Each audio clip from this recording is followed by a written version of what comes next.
Ja, wie halt immer. Hab ich's einmal wieder verpennt. Grüßt euch, der Feind oder ist da? Wie läuft's bei euch? Meine Fresse. Heute einmal wieder basteln.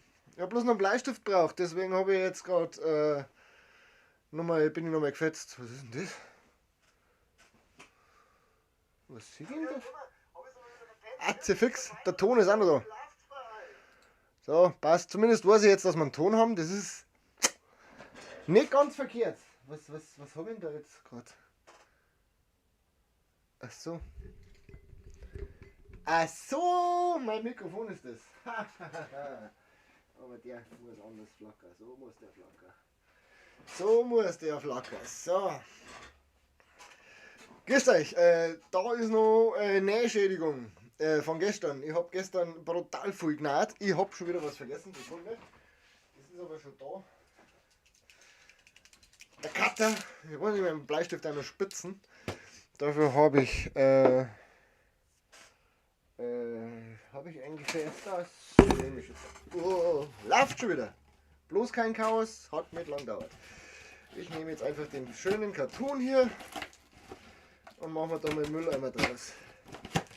Ach ja, Jesus Maria.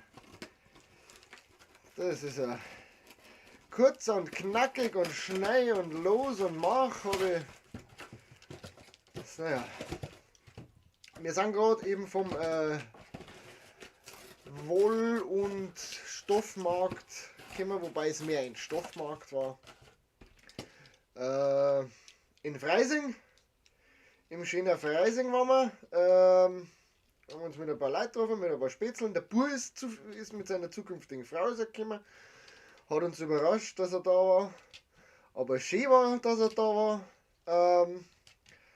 Und dann sind wir über den Stoffmarkt geschlendert. Und dann schlendest du ohne schlechtes Gewissen über den Stoffmarkt und dann siehst du jemanden, der Fäden verkauft für deine Nähmaschine, was total gut ist, weil kannst du ja immer brauchen. Habe ich mir dann welche gekauft und dann bin ich weitergeschlendert und dann sind wir schon am ersten Stand gestanden, wo wir richtig schöner Wollstoff gekriegt haben. Und ich mir nur gedacht habe, für mein Mittelalter hätte ich gern noch schönes Oberteil, ein warmes für die kälteren Jahreszeiten. Und da habe ich bloß eins und das ist sehr kurz. Und da habe ich mir dann gedacht, das war schon schön, aber na, momentan noch mehr Geld ausgeben und du sparst auf deinen PC und lass bleiben. Ja,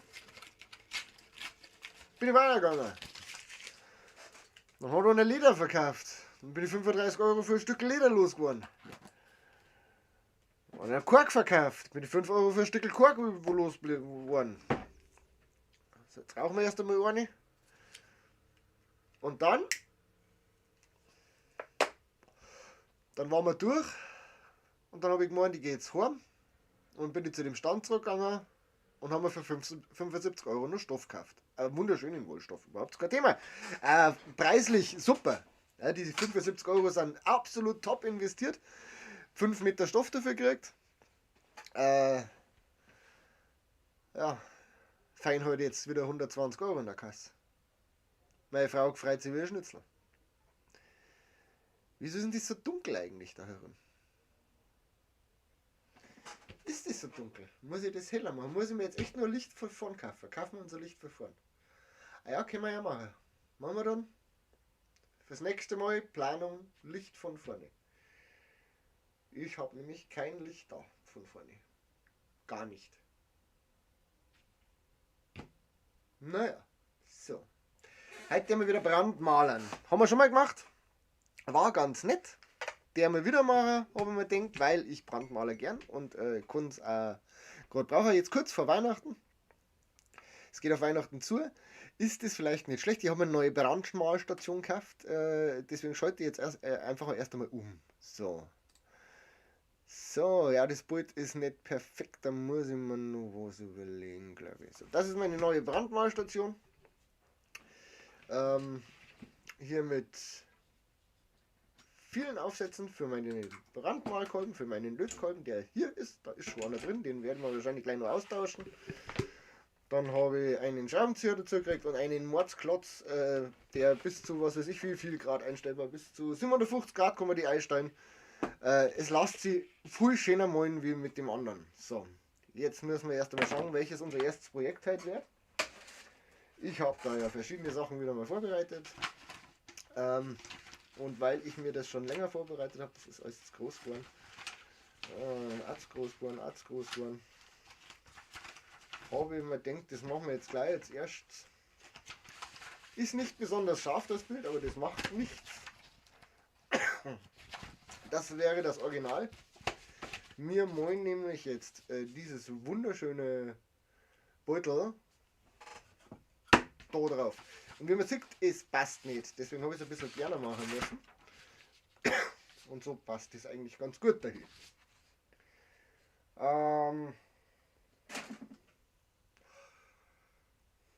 Genau. Und deswegen jetzt, wer weiß noch, wie es geht? Ich weiß noch, wie es geht. Schauen wir erst einmal, aber das schaut doch ganz gut aus. Das schaut doch relativ mittig aus, oder? Wollen wir das einigermaßen mittig oder wollen wir das mehr so unten rein machen? Kann man mehr so unten rein machen? Ich finde das unten gar nicht so verkehrt. So, jetzt kann man das natürlich hinpicken, aber wir picken das nicht hin. Wir machen das einfach ganz so. Jetzt wird es dann nachgefasert. Fürs Nachfasern brauchen wir wieder mal unser Kohlepapier. Habe ich jetzt 2 blaue, 4 blaue, nein, da reicht eins. So, das sind wir zur Seite da. Dann wir das zusammen. Und dann werden wir das wieder positionieren. So, wir positionieren das jetzt einmal so und dann rauchen wir erst mal auf. Ach ja.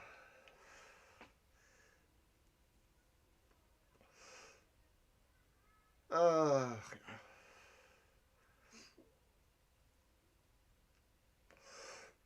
Denkt euch nichts, da oben läuft nur Fußball, ja. Ich bin also Vollgas beschäftigt. Ich kann da mal noch eine kleine Story machen. So. Ich bin live und ich schaue Fußball und ich mal mit dem Brandkolben auf Holz. Wenn ihr Lust habt, ratschen wollt, euch ausholen wollt, kommt vorbei. Ich bin für euch da. Pfiat euch. Ich bin live und ich schaue Fußball ja, und ich so. Mal. So. Haben wir das auch gemacht, jetzt haben wir noch aufgeraucht. Jetzt schicken wir es noch weiter.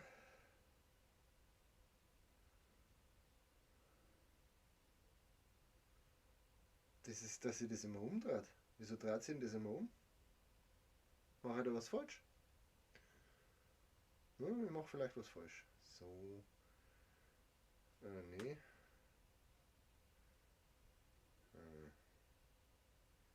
Ist noch nicht ganz heraus. Ja, das mit der halben Stunde hat auch nicht ganz funktioniert, das weiß ich schon. Es tut mir leid.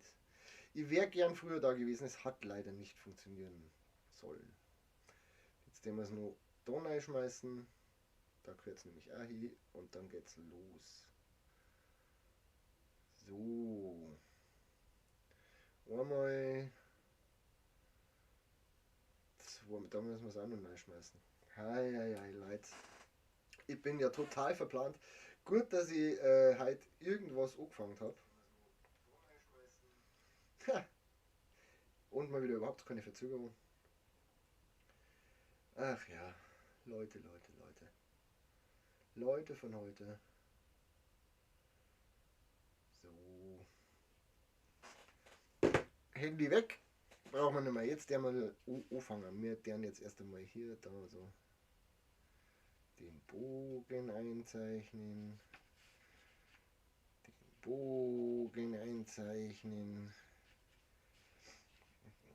Da. Eigentlich kann man das richtig schön. Da müssen wir dann schauen. Das ist nämlich. hier ich tue es nochmal gescheit da hier liegen auch. Das sind nämlich bloß so Fadeln. Und da dann auch so Fadeln. Und dann haben wir hier aber richtig dicke. Wenn wir jetzt schön nach da. So. So. So. Naja. Wenn es nicht wollt, wenn es nicht vorbeischauen wollt, weil es euch nicht interessiert, dann halt nicht. Dann bleibe ich halt allein.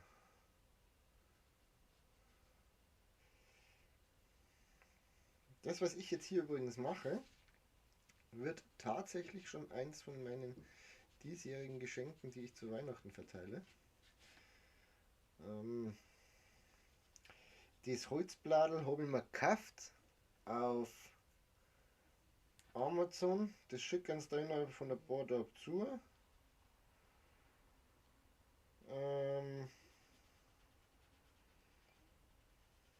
Genau. Da hast du keine Probleme, keine großen Wartezeiten nicht. Ist ganz nett. Ah ja, wie es halt so ist. Wer will schon wieder was von mir? Ja, keine Zeit. Heute ist noch Football, das darf ich mir gerne anschauen, aber morgen müssen wir wieder arbeiten. Da ist leider nichts mit die ganze Nacht vom Fernseher flackern.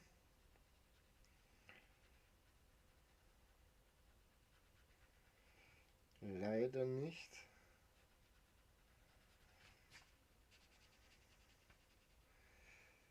Naja.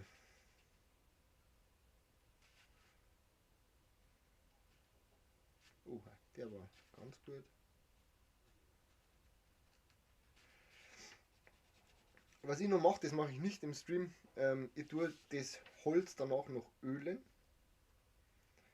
Ich tue Leinöl hernehmen.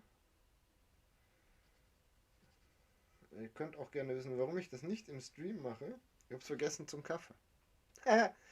Das hat leider noch der Laden. Jetzt muss ich ein bisschen schräg drauf schauen, damit ich sehe, wo ich gerade war. Da war ich gerade. So.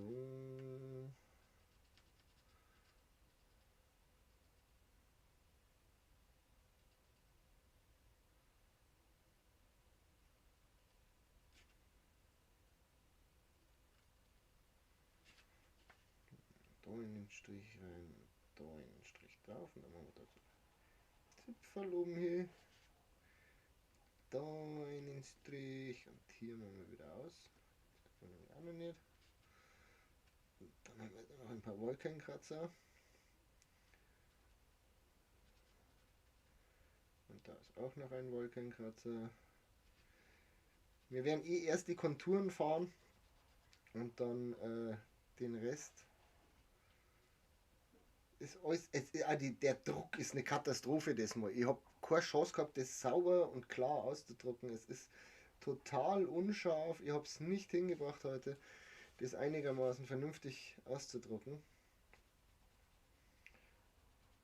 Aber das ist okay. So ein bisschen Freihandgestaltung darf auch hier dabei sein. Deswegen bin ich jetzt auch gar nicht so deprimiert, wenn das danach nicht so ganz genauso ausschaut wie auf dem Beutel da.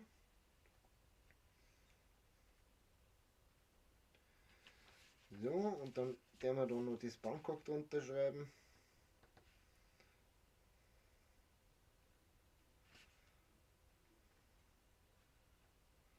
Weil wir das wahrscheinlich eh dann eher freie Hand machen werden.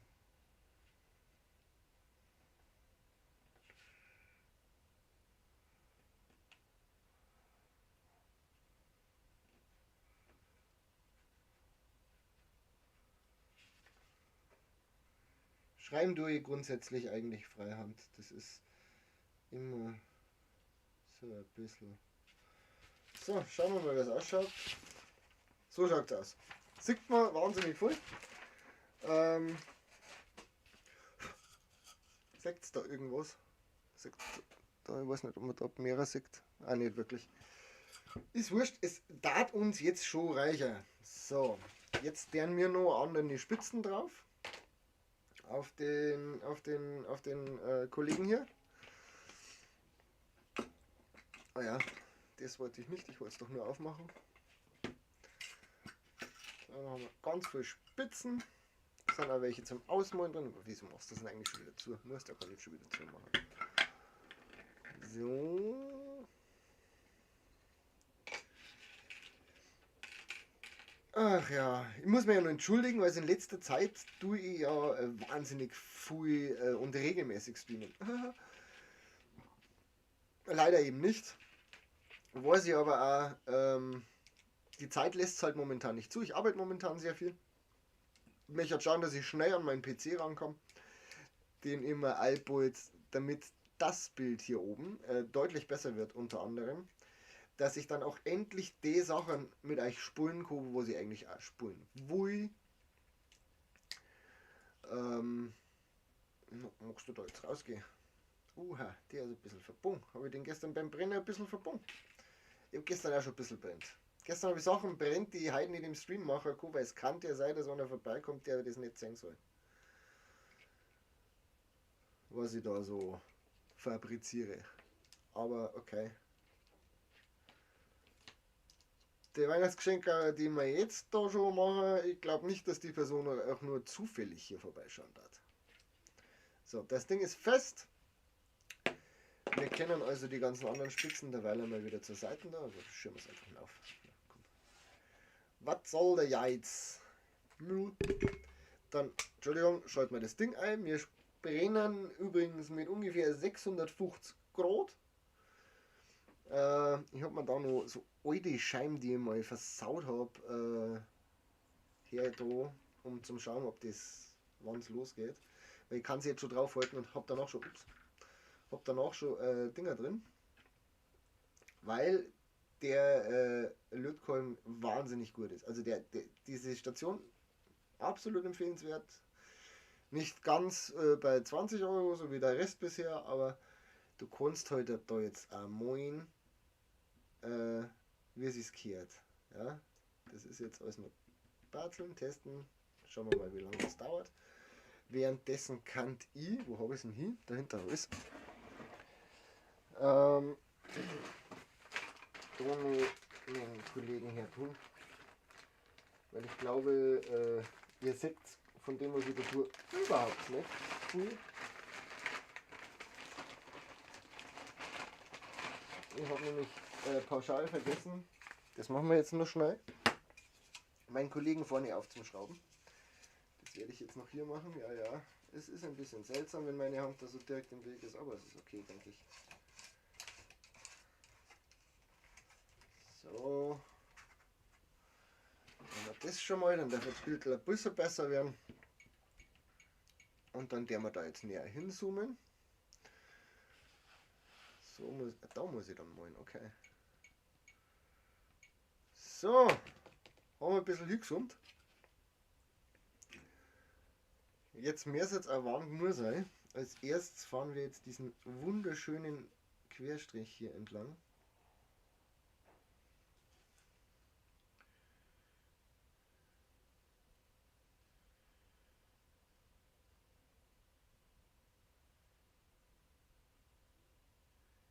Seht ihr das? Das konnte man mit dem alten nicht machen. Wir hätten mit dem alten nur da lang fahren können und hätten eine Linie hinterbracht.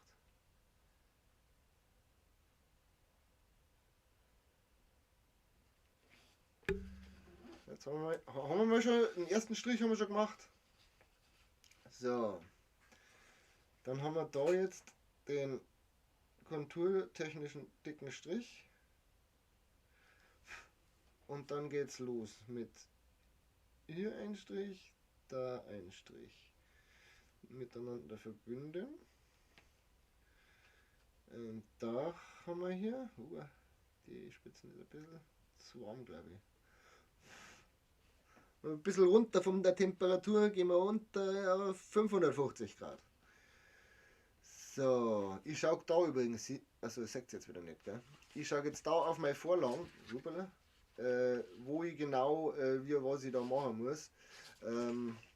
weil ich es da nicht ganz sehe. Aber die Ausmalerei hat schon ihren Sinn, denke ich einmal. So, dann machen wir da noch etwas tiefer und da noch etwas tiefer. So. Dann gingen wir da rauf. Gingen ein Stück um.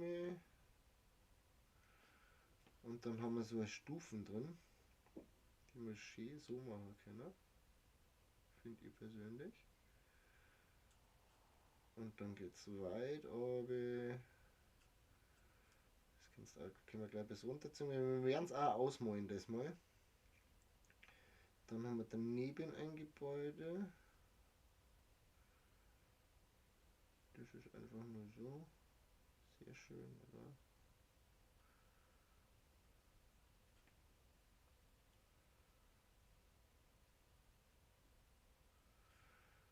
So. Dann haben wir ein bisschen Luft wieder. Dann geht es ein bisschen deutlicher rauf. Herüber. Bis daher. Da geht es dann ein bisschen zuckiger runter. Dann haben wir da wieder Lücken. Mal schauen, dass wir die Lücken auch hinkriegen. So, aber jetzt kommt der große Tower.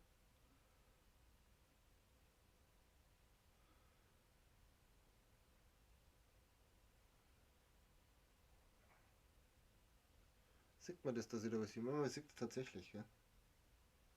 Das ist doch tatsächlich schön, dass man das sieht. Hier können wir dann rüber gehen. Dann gehen wir da ein kleines Stück um.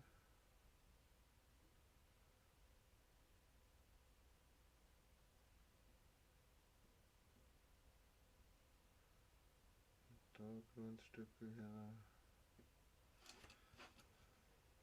Ja. Leute, das schaut fast so aus, als wisst ihr, was ich tue. Dann haben wir die zwei Gebäude. Ungefähr bis daher von der Höhe her. Jawohl. Einmal, zweimal. Klein wenig kleiner, dreimal, viermal. Natürlich auch geschlossen. So. Das lassen wir jetzt weg, dann machen wir nämlich jetzt das Tür mal schon hin.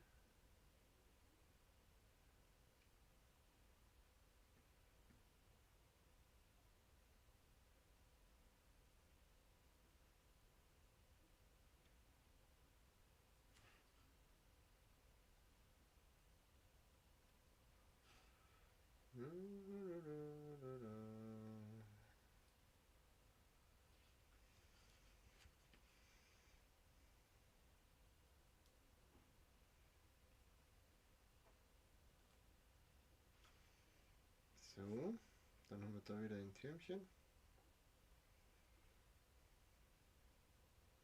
Ein ziemlich schmales Türmchen, das werden wahrscheinlich jetzt 3 Striche. Na, jetzt bin ich abgerutscht ein bisschen. So.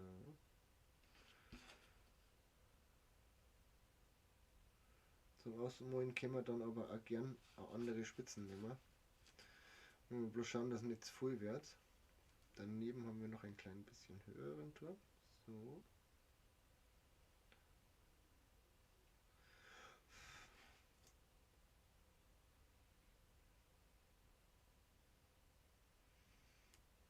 Dann ist ganz viel klein karierter Turmschmarrn, aber trotzdem dicht hier. So.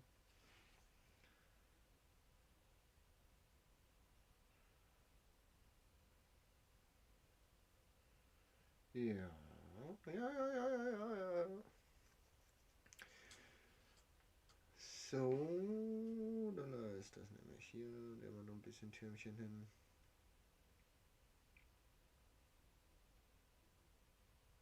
So. Dann kommt jetzt dieser komische Wachturm da hinten. Der ist hohl, das heißt, da müssen wir jetzt schon sauber arbeiten.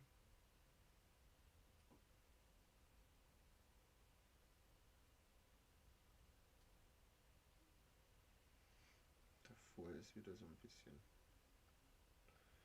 alles, aber auch nicht zu viel alles. So.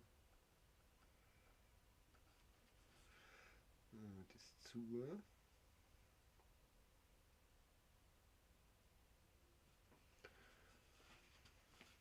Und dann machen wir da dieses komische Spitzeln auf. Das geht jetzt hier so ein bisschen schräg.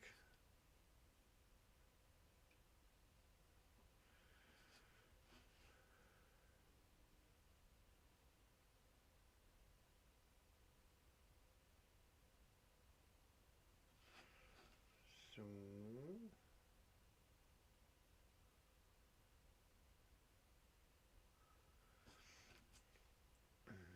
Da noch ein Spitzel. Da ist noch ein Spitzel. So, es schaut doch gar nicht so verkehrt aus. Bisschen schief ist er geworden, der Turm. Aber er ist vorhanden. So, dann gehen wir da ordentlich hinauf. So, dann gehen wir hier richtig hoch.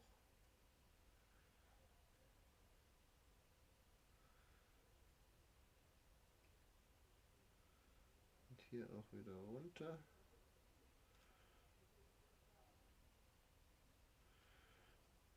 Bis hier rüber. Da ist dann ein so ein langes Ding. Dann gehen wir ganz runter. Dann kommt ein breiteres Gebäude. Breiter in Anführungsstrichen.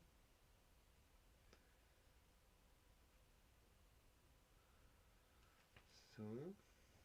Dann kommt wieder so ein gestuftes. Die finde ich total nett.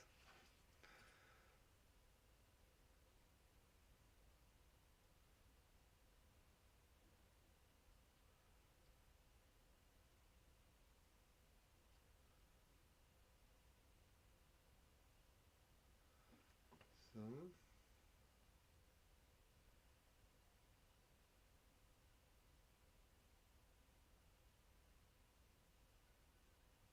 Seht ihr das, wie das raucht?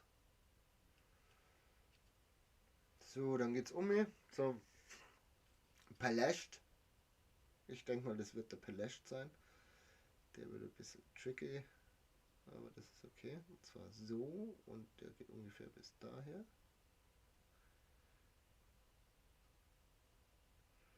So, die Außenkanten haben wir schon mal. Jetzt müssen wir da ein bisschen rein.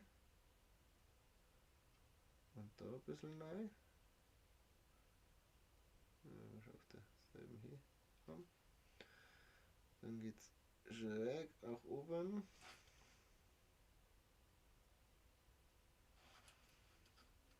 Ja, ein bisschen schräger so. So. Und dann geht's ein bisschen aus. Und dann geht's wieder so rauf. Ja, ein bisschen rüber noch. So.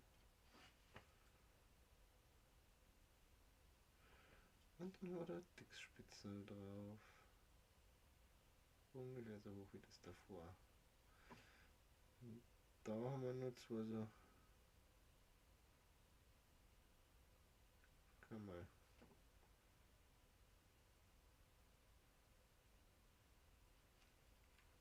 Ja, ja. Da noch ein Gebäude.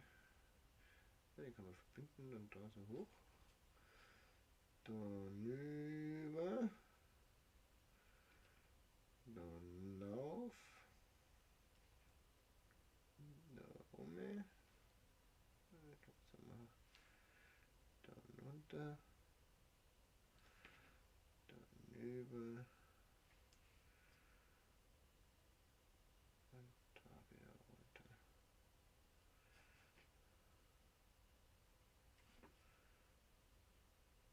So.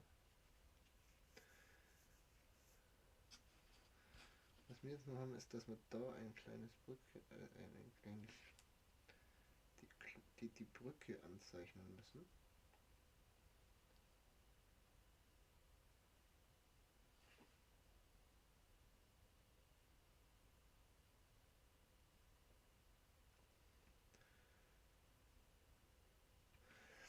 mir, man kann die Genauigkeit und den Druck, den ich jetzt hier verwende, das ist einfach, ich druck einfach weniger auf, damit ich dann feinere Linien hinkriege. Ich hoffe, dass das passt so. Ja, ich könnte jetzt auch einfach die Dinge umschalten, die Hitze, aber dann muss ich das Ganze wieder rauffahren danach, damit ich woanders weitermachen kann. Und da habe ich ehrlich gesagt einfach keine Lust nicht drauf. Deswegen einfach mit weniger Druck und ein bisschen schneller gearbeitet, haben wir da unsere Brücke. Nur, das ist okay, finde ich. Ich finde die Brücke okay. Dann kämen wir eigentlich jetzt schon tatsächlich zum Ausmalen. Das geht schon wieder fast schnell, gell? Was wir noch. Das ist so, Finger eingelaufen. Nur ein bisschen wackeln. Und dann der wir als nächstes das Bangkok drunter schreiben und dann machen wir es aus. Das ist ganz easy eigentlich, gell? Hätte jetzt keiner gedacht, dass das gar so schnell geht. Mal schauen, wie das mit der Spitzen wirkt. Das schaut gut aus. So, und da ein hübsches B draus machen.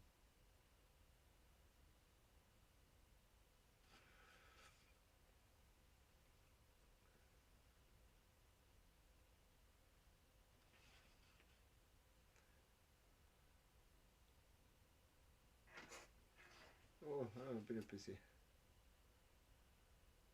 verrutscht und na egal. So, BA.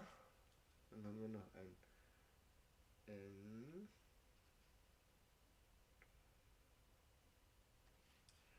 Das fand ich jetzt eigentlich ganz nett geschrieben hier auf dem Bild. Mit dieser Schleife da oben. Da die gerne übernehmen.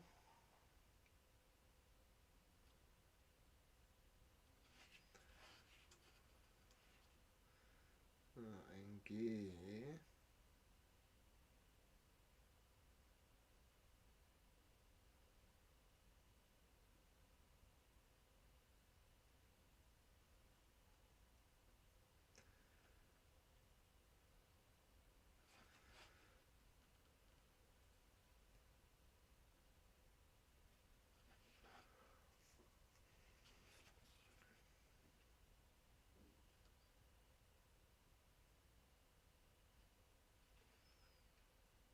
Ein K.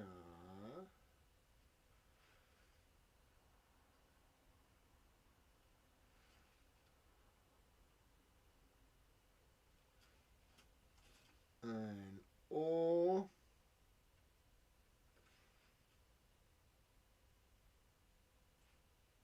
Na komm schon.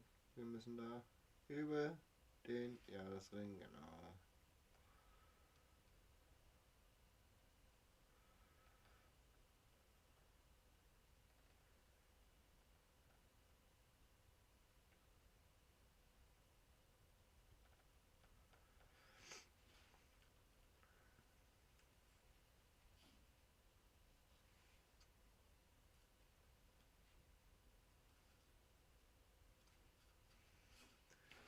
Und noch ein K. Mir schlafen die Finger ein. Ich würde echt gern wissen, warum mir die Finger so einschlafen, aber es ist halt einfach so. Vielleicht verkrampfe ich ein bisschen, das kann auch sein, aber es ist halt so, wie es ist.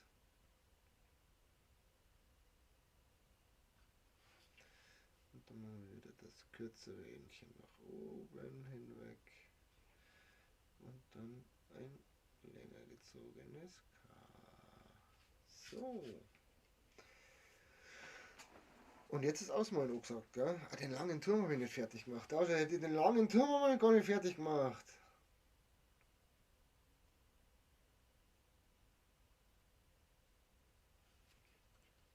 Weil da muss ich noch weiter auf.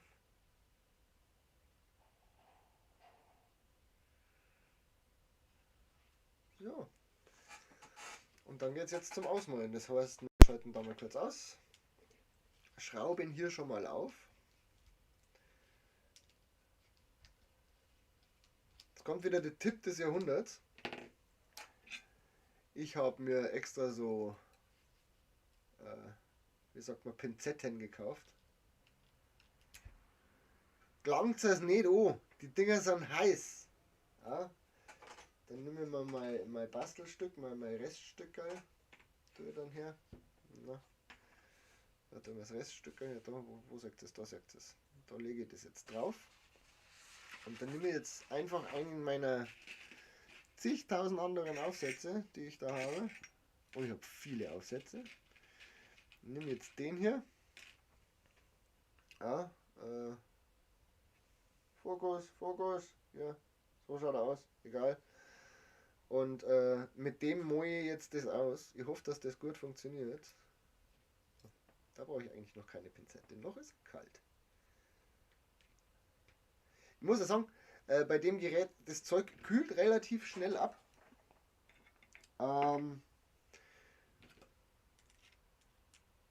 War selbst sehr erstaunt, wie schnell das geht. Aber es geht ganz gut. Na? Und übrigens vielen Dank für den Zuschauer und 2 Likes. Es ist sehr zuvorkommend von euch, dass ihr so viel Mitleid mit mir habt. Nein, alles gut. Ich finde auch gut, was ich hier tue. So, dann der wir das jetzt wieder aufladen. Da brauchen wir ein bisschen. Der wir jetzt das ein bisschen aufladen. Aber so grundsätzlich finde ich, kann man das schon erkennen, oder? Die Skyline von Bangkok. Na, vergleichbar mit anderen Dingen. Da fällt mir auf, dass ich nur was vergessen habe. Aber das ist wurscht, das können wir nachträglich machen. Während der jetzt wieder hochheizt, rauchen wir eine. Und schauen wir mal schnell auf, wie es beim Fußball steht. Aber es scheint so, als würden die gleich anpfeifen. So ist das.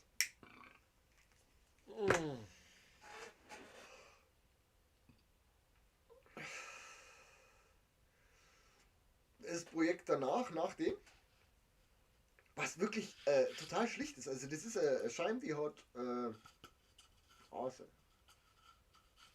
weiß ich nicht, 10, 12 cm Durchmesser, ist gut, knapp in 2 cm dick.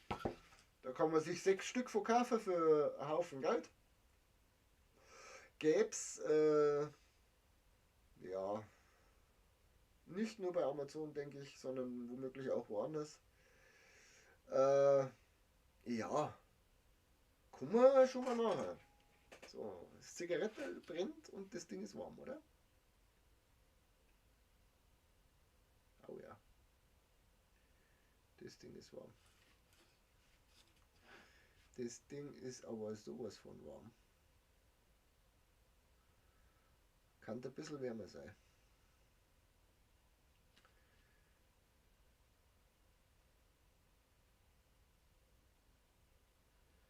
Ja.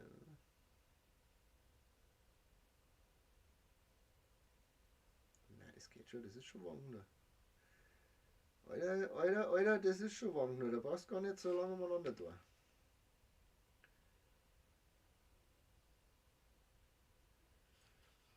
Ja, das ist okay. Muss ich wieder hinzoomen? Guten Tag, Herr Meier, wunderschönen Tag, wie geht's Ihnen? Schön, dass Vorbeischauen. Muss ich wieder verrutschen, so. Ich hoffe, es geht Ihnen gut. Grüßen Sie bitte Frau und Kind und Enkelin. So ist das fein. Ja.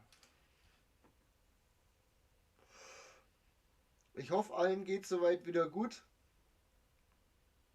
Oder zumindest besser.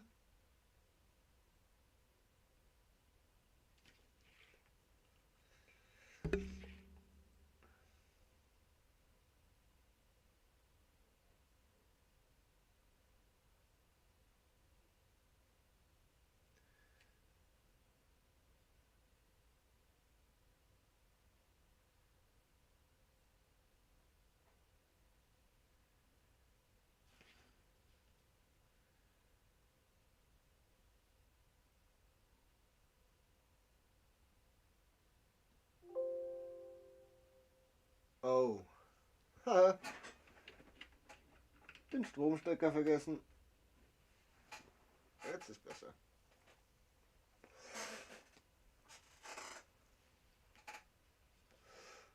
Jetzt ist besser. So, dann gehen wir das da unten zumachen.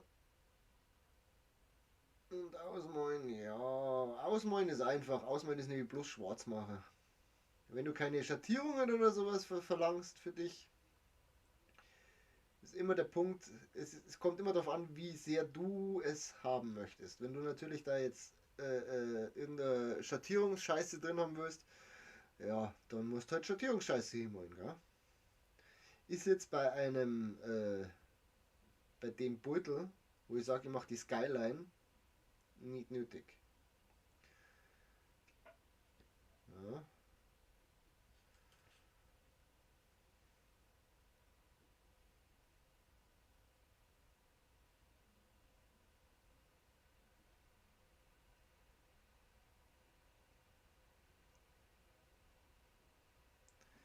Es wird zwar immer geheißen, man soll den Lötkolben nicht absetzen, aber ich bin da nicht der Typ für. Ich bin der Igaggal-Typ. Ne? Ich tue halt lieber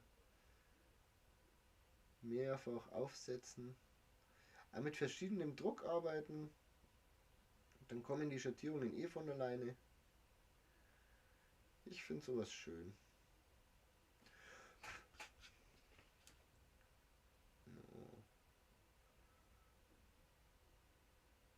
Seine zu Zwider geht jetzt nein. Danke. Sehr schön.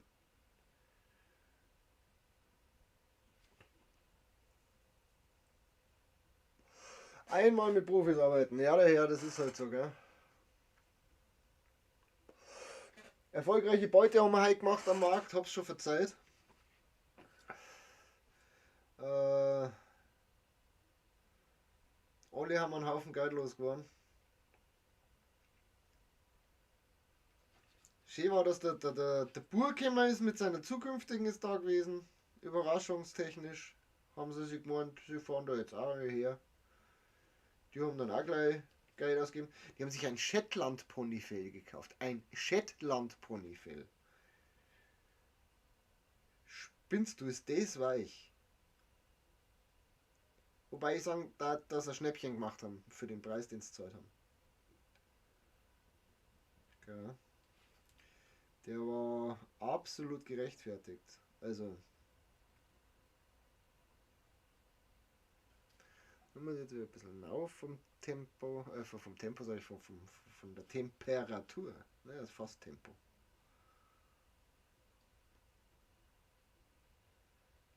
Ja, besser.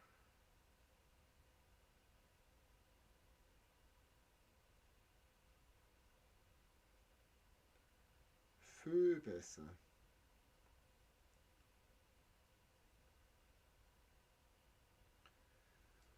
Ja, finde ich gut so.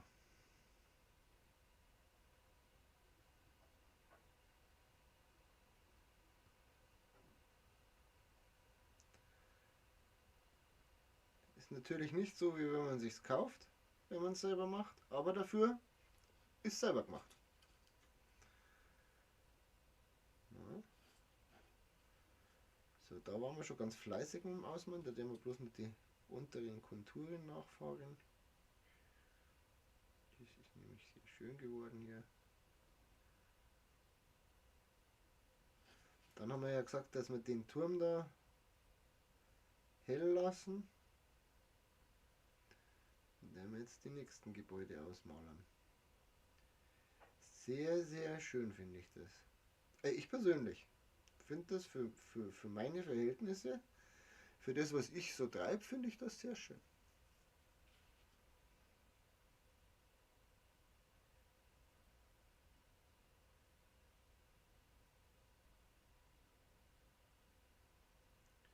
Jetzt dampft es auch wieder, wenn man übers Holz fährt.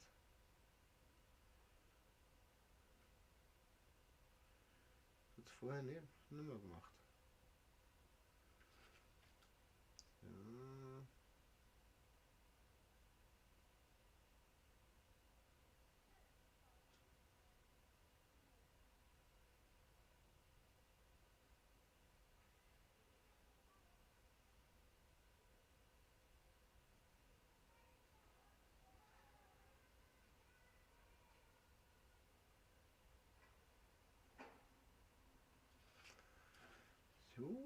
so.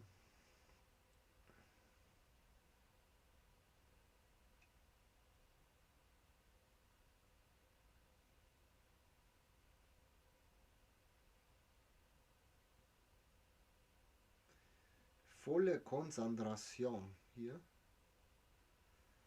Weil ich mag jetzt nicht da das Ganze 6-mal machen müssen.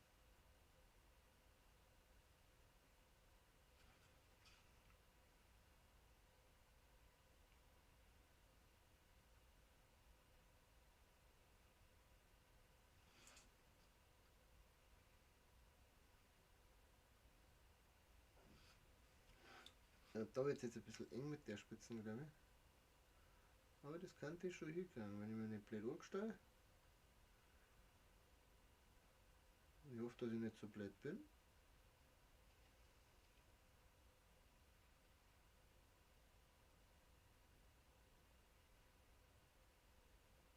Würde ich das auch hinkriegen.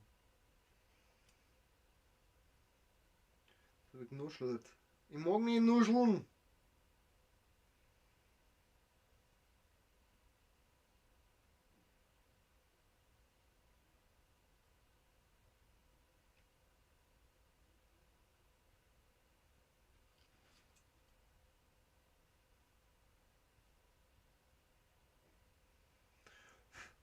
So. Jetzt muss ich bloß noch mal das Gebäude hier, weil das hat da oben nämlich auch noch so Spitzel drauf. Das habe ich total verpennt. Jetzt haben wir, deswegen machen wir das jetzt. Haben wir Spitzel drauf gemacht. So schnell kann man Spitzel machen.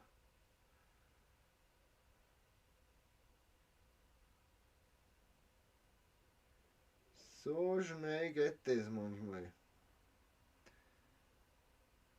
Ist der Lötkolben sehr heiß? Lang nicht hin.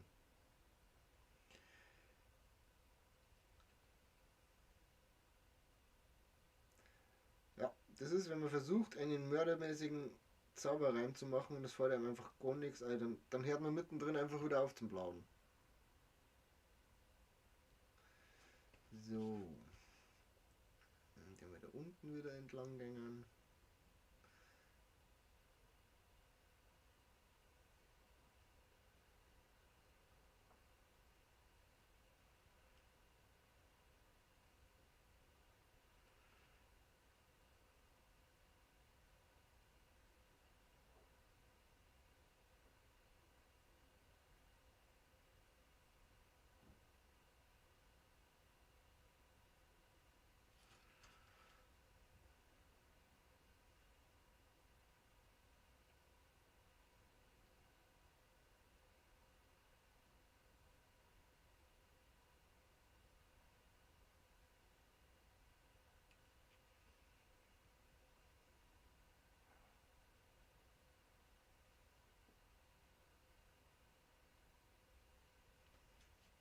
Ach ja.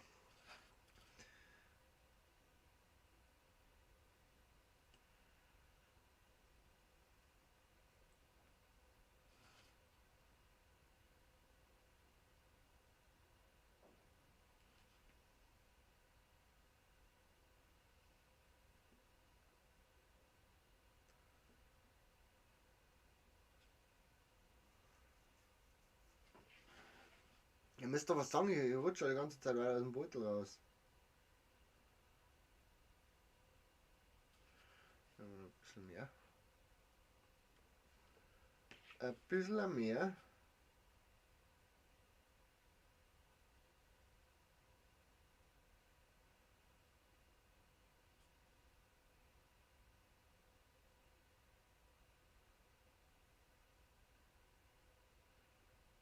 Ich glaube, meine Frau hat sich wieder mein Lineal geklaut.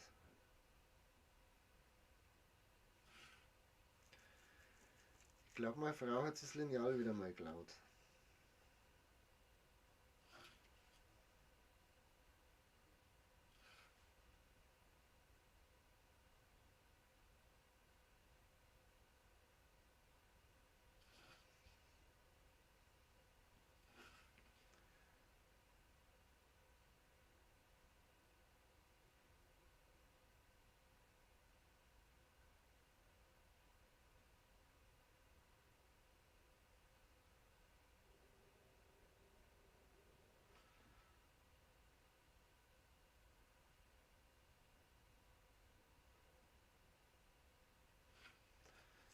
So, das war jetzt schon mal die Grundidee.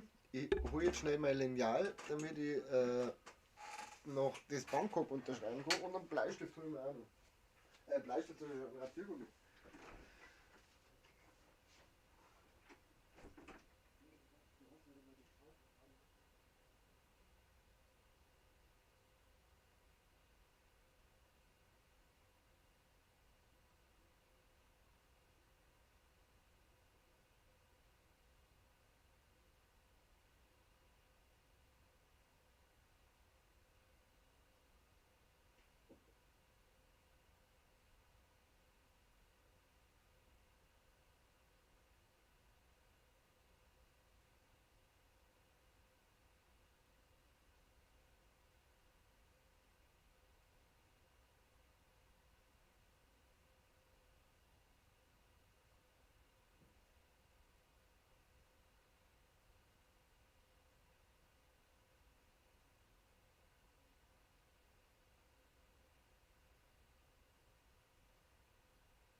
So, da ist er wieder.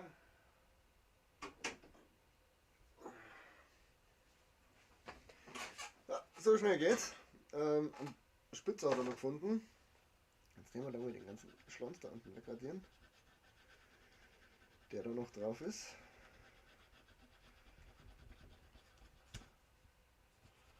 Das geht bloß nicht. Das habe ich mir wohl anders vorgestellt. Wieso geht jetzt das, was ich da drauf gemacht habe, nicht wieder weg?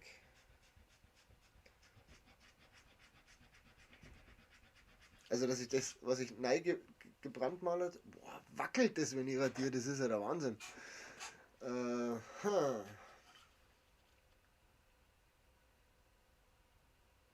Und wie es wackelt, ja, wunderbar. So, machen wir anders. Geht nicht weg, wird dann hoffentlich beim Ölen weggehen. Ähm, ja, also, da muss ich her. Ich finde das okay. Ja, mit Original vergleichbar. Na, machen wir es anders.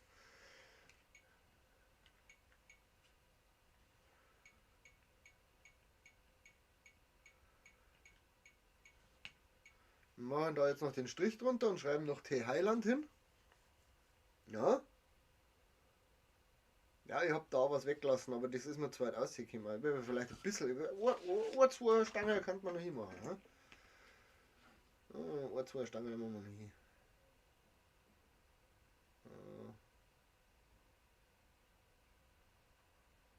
Jetzt wirklich freie Hand. Ein bisschen nachgeschaut schon, aber dann noch. Jetzt komme ich natürlich da in die Bredouille, dass ich keine gescheite Spitze mehr drauf habe. Aber egal. Aber es funktioniert. Es funktioniert.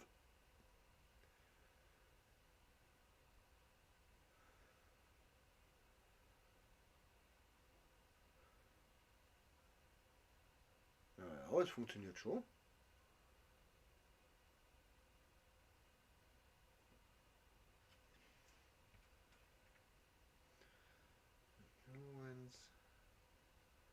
Mir gerade aufgefallen ist, wie weit ich da schon heraus bin. Na, dann kann ich da auch noch ein bisschen ausgehen, gell?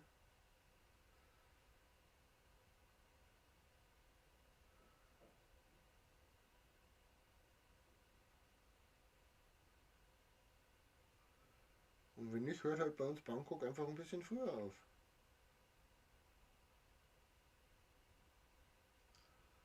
Hm, Antenne drauf, so.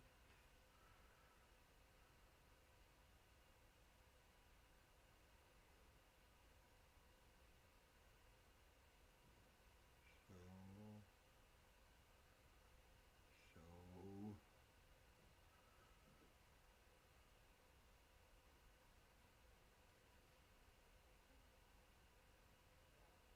So. Jetzt habe ich natürlich, war ja klar, Basti Bo, grüß dich, dass du da bist.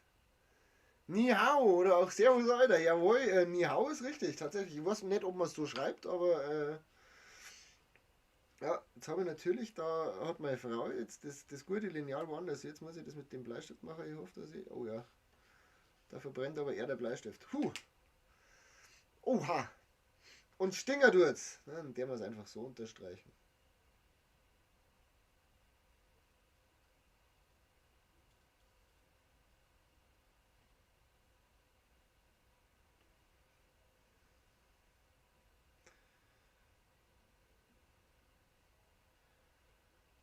Man hätte es halt mit Lineal auch gerade machen können, gell?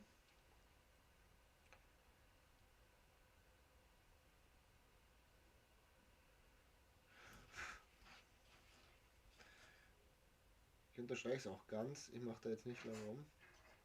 Dass ich dann noch in der Mitte dann diesen komischen Flug hinkriege, diesen Punkt da. Den wollen wir gar nicht. Ich weiß auch nicht, wie man das richtig schreibt. Das ist auch wurscht, wie man es richtig schreibt. Haha, wen interessiert denn das? Das interessiert ja keinen, wie man das richtig schreibt. So, jetzt der wir hier mal auf Risiko arbeiten. Wir deren das jetzt in voller Hitze raus. Und deren wieder die Schreibspitze drauf. Wir müssen ja zum Glück nicht hier lang, ja? Genau, wo habe ich da? Habe ich die Schreibspitze. Die dürfte inzwischen kalt sein, aber das Ding ist nicht kalt. Ja, Schreibspitze ist kalt. Oha, da funkt's gleich. Ich weiß auch nicht, wie schnell das warm wird. Geht da rein. Gott sei 5. Jetzt da.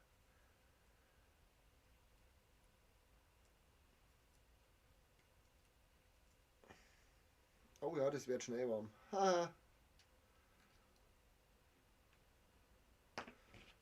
Reicht es schon? Reicht es schon?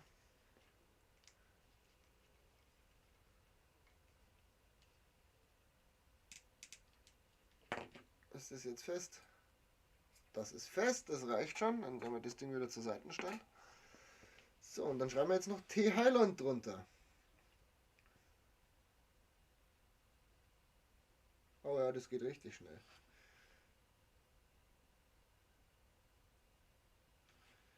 T.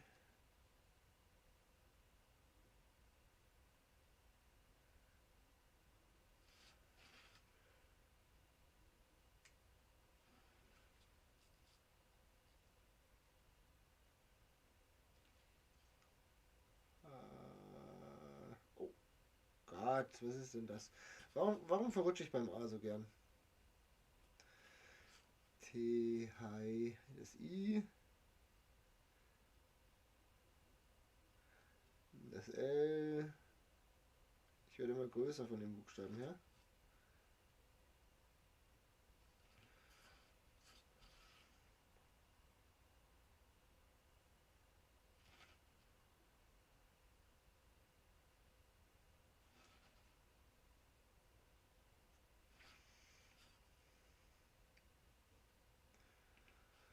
Kann man gar nichts sagen, gell? Das ist gar nicht so verkehrt. Wenn wir da oben die Schleife wieder drauf machen. Naja, das war nicht der Sinn.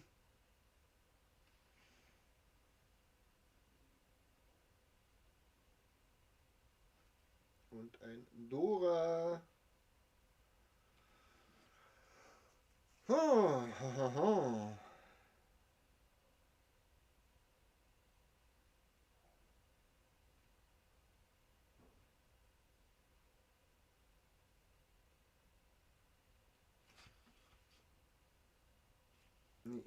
Nicht verspringen. Ich gehe immer noch fest, danke.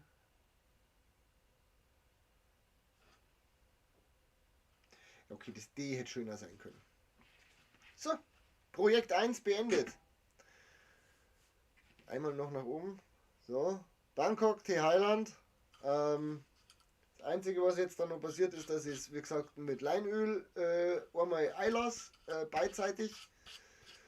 Ja, und dann ist das erste Drum tatsächlich fertig. Ich verschenke ein Stückel Holz. Aber ist halt so. So, this was Project One. Ähm, damit kann ich T. Heiland, das dürfte der hier sein, schon mal zur Seite da. Ja, ich habe noch einen Lebensbaum ich mir noch rausgelassen, der ist ein bisschen sehr groß geworden, der wird da gar nicht drauf passen. Den habe ich dann in Chlor in einer anderen Version nochmal. Was ich heute noch machen wollte, ich wollte noch eine Triskele malen. Das wäre dieses Ding hier, das nennt sich Triskele, da ist aus der nordischen Mythologie, die gibt es dann in verschiedenen Variationen. Ich habe mir keltische Knoten rausgelassen für ein ganz spezielles Teil und ich habe mir Sternzeichen rausgelassen. Sternzeichen finde ich einmal total schön. Kann man nämlich schön machen. Axel, grüß dich, schön, dass du vorbeischaust, wie geht's dir? So, und zwar, erst einmal einen Schluck trinken.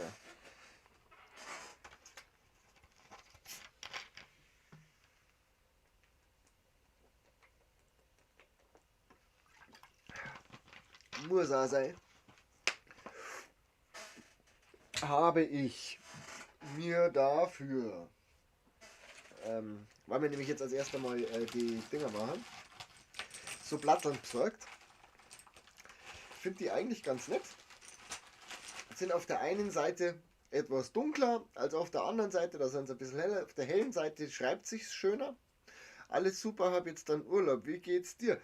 Mir geht soweit ganz gut. Ich habe alles andere als Urlaub. Ich habe ganz viel zum Tor. Hast wahrscheinlich auch schon mitgekriegt, dass ich die ganze Zeit beschäftigt bin. Und sonst glaube ich, dass du den Urlaub nicht verdient hast. Aber es freut mich trotzdem, dass du Urlaub hast. Da kann man ja mal wieder einen kleinen Treff raushauen. 2, 4, 6, 8, 10, das sind 2 Zwänge, weil wir machen jetzt für jedes Sternzeichen 1 und, kaum zu glauben, aber wahr,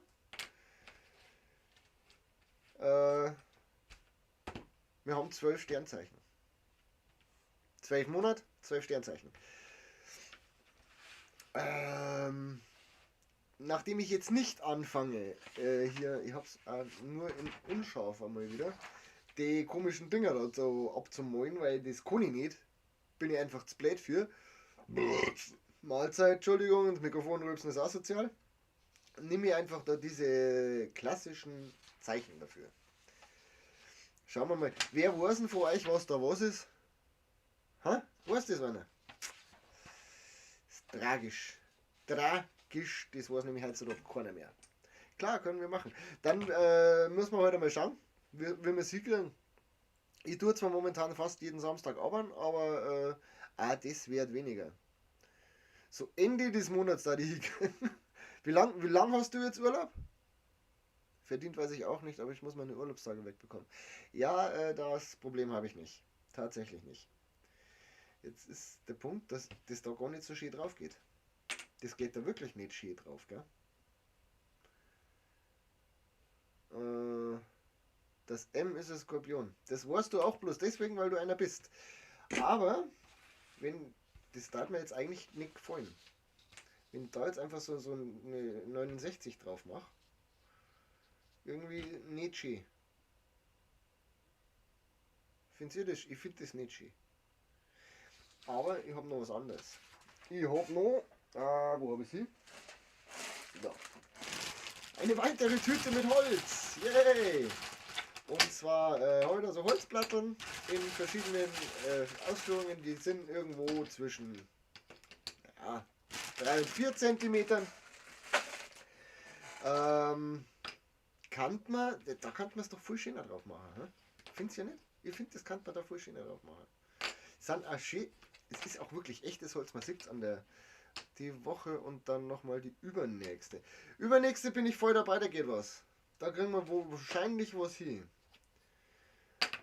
So, da haben wir jetzt aber nur, habe ich da jetzt nur raus? 1, 2, 3, 4, 5, 6, 7, 8, 9, 10, 11, 12. Zufall! Zufall oder gekonnt. Das dürft ihr entscheiden. Dann da die jetzt gnadenlos wie ich bin, erst einmal meinen Stift spitzen.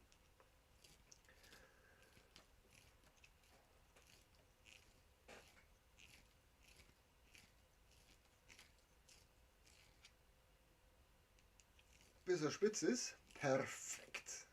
Ah, Moni, ich glaube auch, dass ich dann mit der Arbeit ein bisschen kürzer treten kann.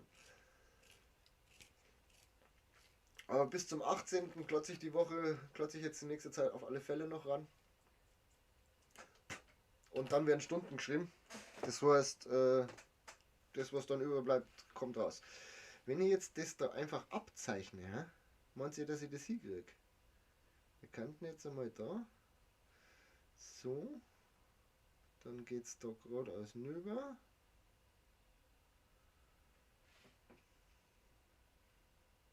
Und jetzt macht es hier so ein Wurstel. Ein Wurstel.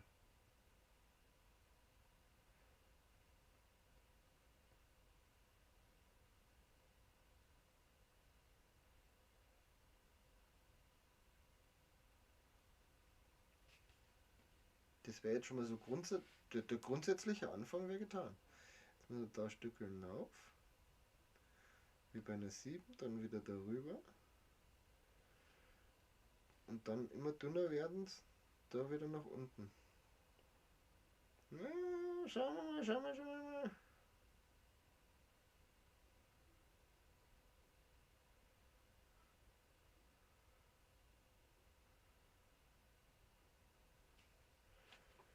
Kommt das hier?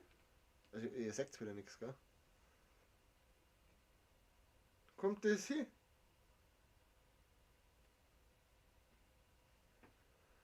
Und diese 69 sind, glaube ich, Fische. Warte, ich kann es dir sagen. Ist nämlich total einfach, weil die da oben sind deutlich leichter zu erkennen. Das hier ist der Skorpion, die 69 ist Krebs, Fische ist das hier. Ich kann es dazu schreiben. Jetzt müssen wir auf hier. Schütze, Skorpion. Ich glaube, das ist Waage. Fehler. Das ist Jungfrau. Das ist Löwe. Krebs. Zwilling. Stier. Widder. Fisch. Wassermann. Und was ist das? Steinbock. Genau. Das wäre übrigens jetzt der Steinbock. Ich finde es eigentlich schon eine nette Idee. Weil grundsätzlich habe ich dann noch man kann es als Ketten tragen, da habe ich so Kettenteile gehängt, aber ich stelle mir das gerade so vor, wie schaut denn das aus? Das ist ja viel zu groß und viel zu gesparrig und viel zu deppert, aber ich habe mir auch noch so Schlüsselanhängerringe gekauft. Und die machen wir dann einfach da rein danach. Das finde ich ist gar keine blöde Idee nicht. Dann haben wir einen Schlüsselanhänger gemacht. Auch die Platteln werden aber noch geölt, bevor ich sie aus der Hand gebe. So, ich bin dafür, dass wir das da jetzt einfach mal neu brennen. Mal schauen, wie es ausschaut, wenn wir das da neu brennt haben. So.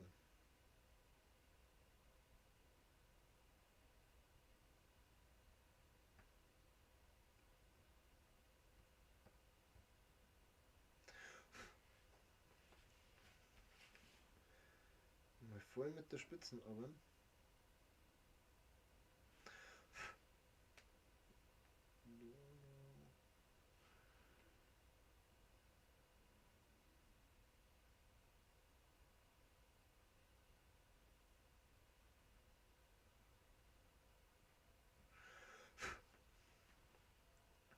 No.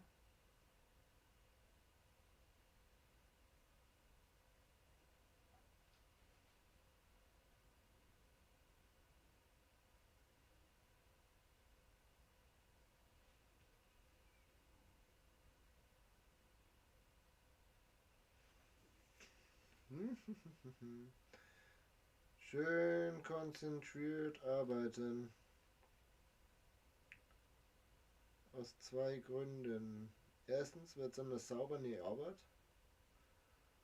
Zweitens brennt es euch nicht am Finger. Immer saublöde Geschichte, wenn man sich das selber am Finger brennt. Was heißt saublöd ist, wenn man viel zu viel Geld auf dem Stoff- und Wollmarkt ausgibt.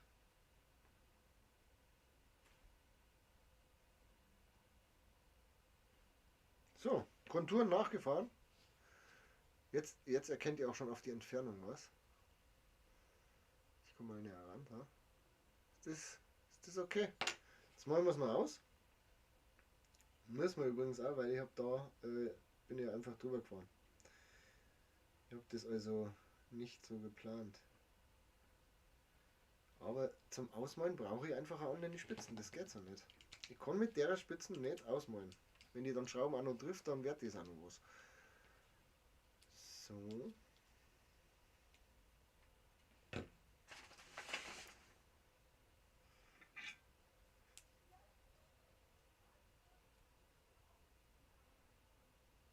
Also wir probieren jetzt wieder mal eine andere Ausmalspitze. Ich glaube, ich probiere einfach mal die hier.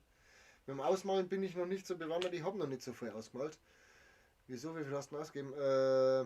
Auf dem Woll- und Stoffmarkt habe ich tatsächlich viel zu viel ausgegeben mit 120 Euro. Wobei ich sagen muss, ähm, ja, es ist halt kein Flohmarkt nicht. Du machst halt nicht wirklich Schnäppchen. Und es sind Händler, die da dort stehen, die wollen natürlich ihr Geld verdienen. Aber ich habe ein qualitativ sehr, stimmt, du hast, ja, nein, ich bräuchte zwei neue Kissenbezüge. Äh, können nähen, weiß ich nicht. So wie mich die Nähmaschine gestern geärgert hat, jetzt müssen wir wieder warten, bis er warm ist, weil dauernd der Scheißdrecksfaden gerissen ist, bis ich so aggressiv geworden bin, dass nicht mehr feierlich war. Ja, ob das Können ist. Ähm, aber ein Sackel kann ich da schon zusammennähen. Müssen wir schauen, was wir für einen Stoff haben und wie groß das Ding sein muss. Je nachdem dann geht es schon. Wenn ich jetzt sage, keine Ahnung, ein 30 auf 30 Ding, dann haben wir bestimmt auch noch einen Stoff da. Die Frage ist, wer näht dir da den Reißverschluss rein? Weil das mache ich nicht. Der soll ja funktionieren. Und ich mir nicht sicher bin, ob das funktioniert, wenn es soweit ist.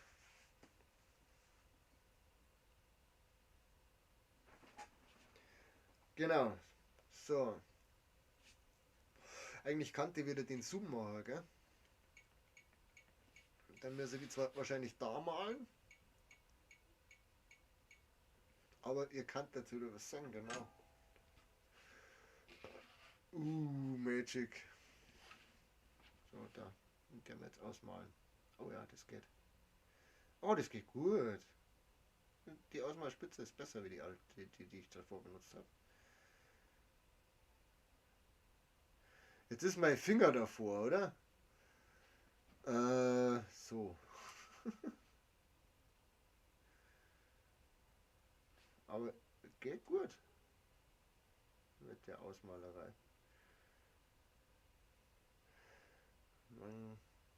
Maße kann ich dir schicken. Ach, Knöpfe gehen auch. Knöpfe. Knöpfe gehen auch. Knöpfe kann man auch machen.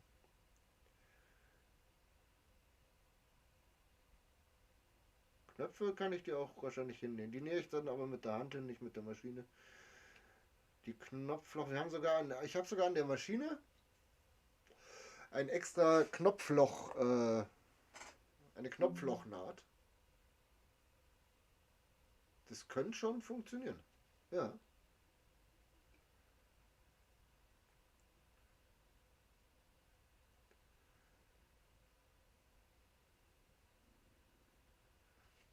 So.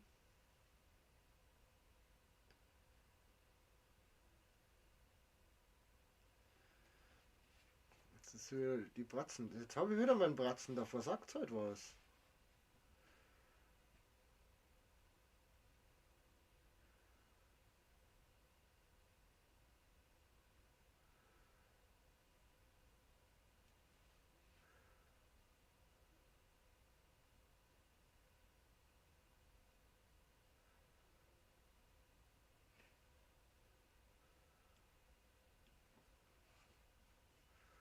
So, das erste Sternzeichen haben wir schon.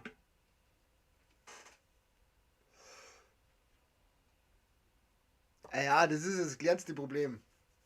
So ein Sack zusammen zum Nahen. Das heißt, ich brauche Länge, Breite, Länge, Tiefe, Breite, wie auch immer und die Dicke vom Kissen sollte ich auch wissen. Weil dementsprechend viel Überschuss muss ich natürlich lassen. Aber das kriegen wir schon hin. Und beim Stoff schauen wir, wenn du mal wieder da bist, schauen wir einfach mal die Stofftruhe durch, was wir da haben. Und dann ist das kein Thema. Und merci für 3 Zuschauer, 2 Likes. Jawohl, wieder einen rausbläht. So. Und nur damit man sieht, wie das zum Schluss ausschaut, machen wir jetzt gleich einmal das Ringhalter hin. Wir wollen es nicht verkratzen, also schön aufbiegen. Schön weit aufbiegen, dass wir da durch das Loch kommen.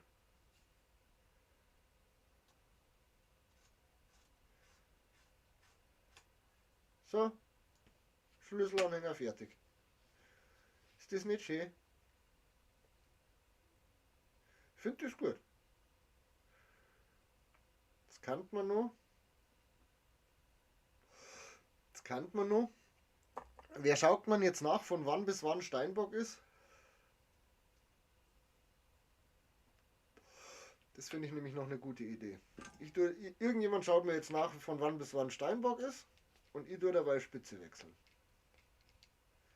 Oh, den hat es aufgebaut. Ja, hat es nicht. Da ist gescheit.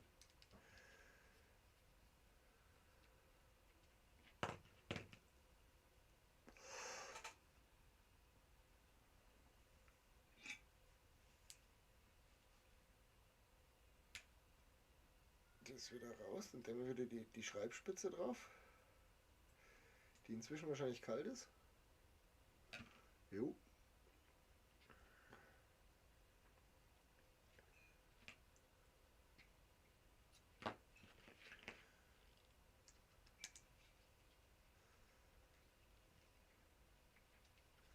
Weil dann schreiben wir nämlich jetzt noch die Zeitspanne drunter. Ich finde das nett.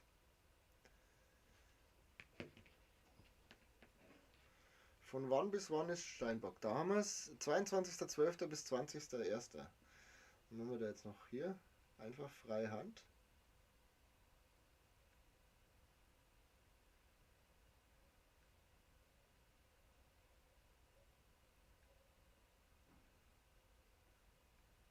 Zweiundzwanzig 12.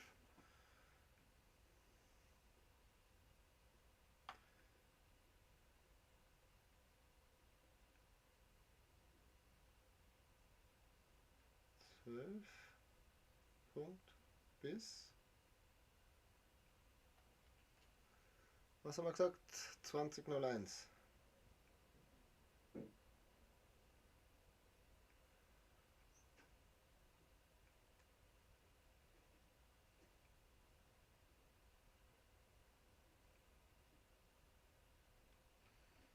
Ja. Haben wir was fertig gemacht. So, da, Fokus, mag nicht. Nicht meine Hand fokussieren. Ne, mach ich so. Seht ihr da was? Ja, ist wurscht. So, Schlüsselanhänger fertig. Dann malen wir jetzt oh Gott, den Wassermann. Das schaut schon wieder ganz gravutisch aus. Wassermann schaut ganz gravutisch aus. Also wenn ich das jetzt noch anders hinlege, dann vielleicht nicht auf die Spitzen, auf die heißen drauf. Das wäre hilfreich. Wobei die vielleicht auch schon. Das ist Wahnsinn. Die kann es schon wieder hochgelangen, sind schon wieder kalt. So, Wassermann ist der da hier. Das heißt, wir machen da jetzt 2 so Würstel drauf. Einmal und zweimal als Start. Und dann geht es nach oben, nach unten, Spitze, runter, Spitze und dann ziemlich eckig. Schaut das eigentlich blöd aus oder schaut das blöd aus? Also schön finde ich das jetzt nicht. bin eh froh, dass ich kein Wassermann bin.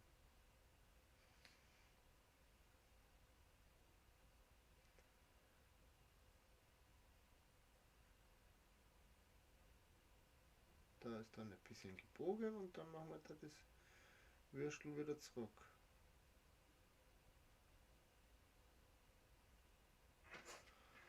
Ha? So, haben wir es einmal aufgezeichnet. Wo habe ich? Da habe ich. Und da habe ich, weil ich muss wieder spitzen. Ich muss wieder spitzen.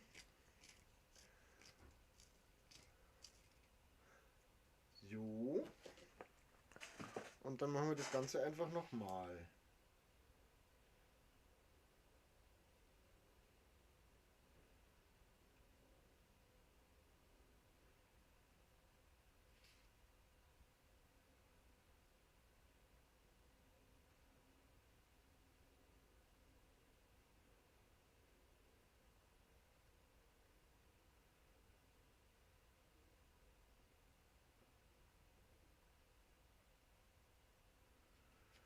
So. Wassermann ist dann vom 21.01.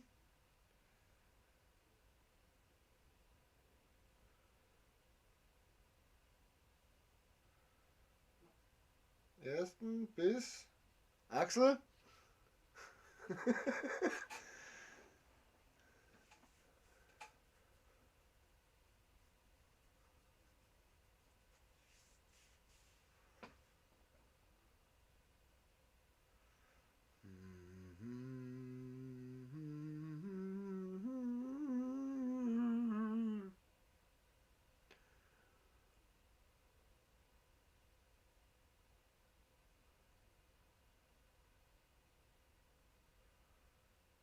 Ja, bis wann ist der Wassermann? Schau schnell selber nach. Schauen wir mal, jetzt hast du Vorlauf gehabt, jetzt müsstest du es mitgekriegt haben. Ja, ja, ja, ja, ja, ja, so viel Leid. Da. Wassermann. 19.02. Gut. Können wir den schon mal einen Vektor. Bis 19.02. So, und wenn wir schon dabei sind, machen wir gleich weiter. Ja, den machen wir noch aufheben. Ja, ein großer.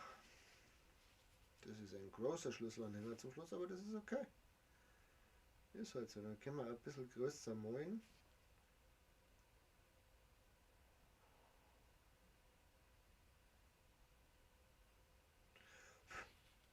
So, das zählen wir jetzt einfach. Ich habe schon wieder Bratzen drauf, oder?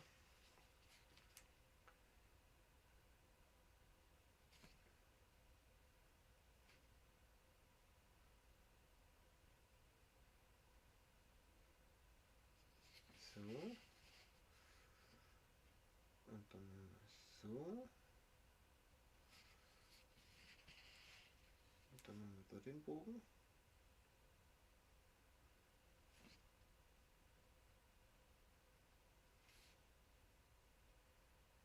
Axel, wenn du schon dabei bist, kannst du den Fisch auch gleich nachschauen. Zumindest das Enddatum brauche ich. Den Anfang kann ich mir denken.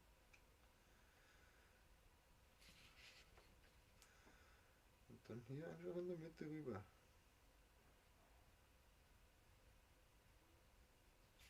So. Und dann sind wir beim 20. Zweiten.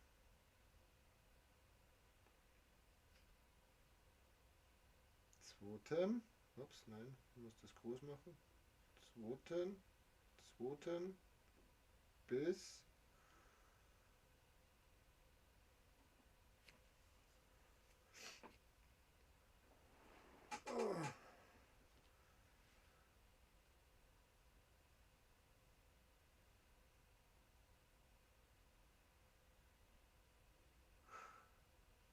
jetzt, wenn ich das Handy wieder in die Hand nehme, dann ist wieder affig.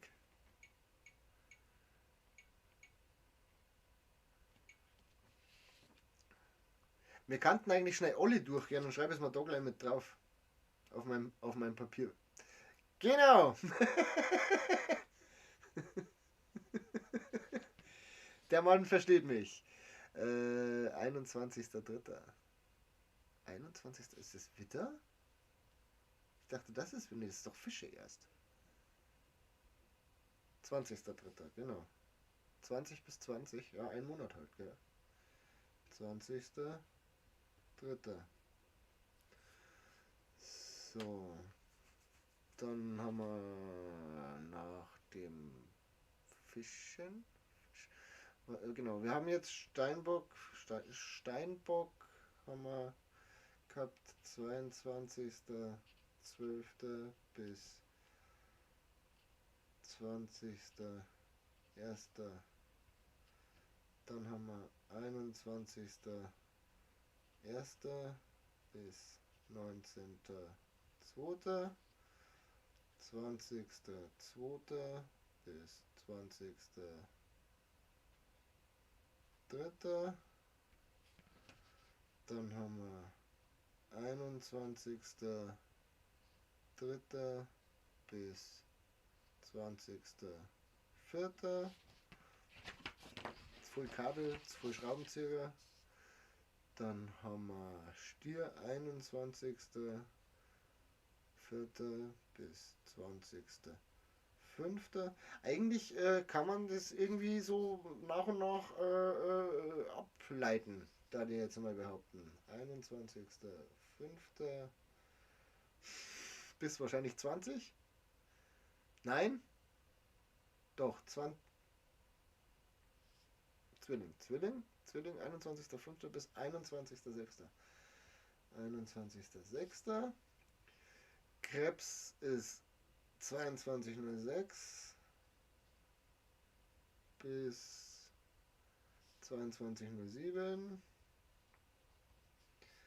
Löwe 23.07 bis 23.08. 08 24 08 bis 24 23.09 23.09. Waage 24.09, logisch, bis 23.10 2010 24.10 bis, was ist das? 22.11 22.11. Und dann haben wir ohne Nachschauen 23.11. bis 21.12.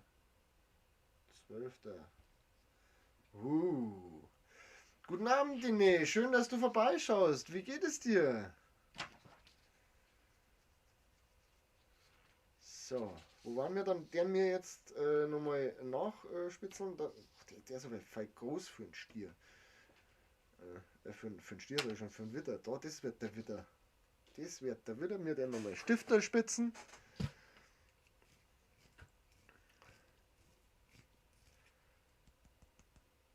So. Und dann haben wir da, das ist sehr, sehr faszinierend, dieses Zeichen. So einmal und da drüben gleich nochmal. Und dann werden wir da jetzt das goldene M malen.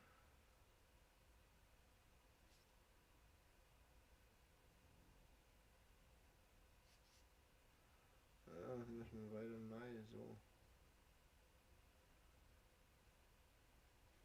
So, damit das einigermaßen gleich ausschaut. Da werden wir jetzt noch ein bisschen so.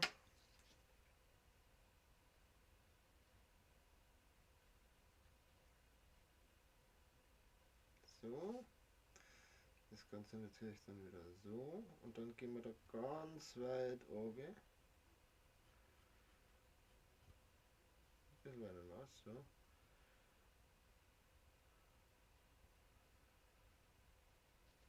Hä? Ich denke schon, dass man das irgendwie erkennen kann. So, ich bin dann mal raus, Essen kochen und so schön streamen wir noch. Vielen lieben Dank. Ich werde auch nicht mehr so lang machen, glaube ich. Jetzt muss ich mal auf die Uhr schauen, weil ich muss auch noch was zum Essen. Ja, genau, gute halbe Stunde mache ich noch und dann ist bei mir auch schon wieder Feierabend. Weil auch ich heute noch was zum Essen machen muss. Meine Frau und ich essen heute Eierburger. Ja, ich mache Fotos davon und sage das später auf Instagram. Ah, immer gut, wenn ich dich. Ah, da fühle ich mich aber jetzt geehrt. Da wollten wir das Datum noch dazu schreiben. 21.03 bis 20.04. So, dann kommt der Stier. Den machen wir jetzt auf den Klotz da drauf. Das ist nett. Der Stier ist erstmal ein Kreis.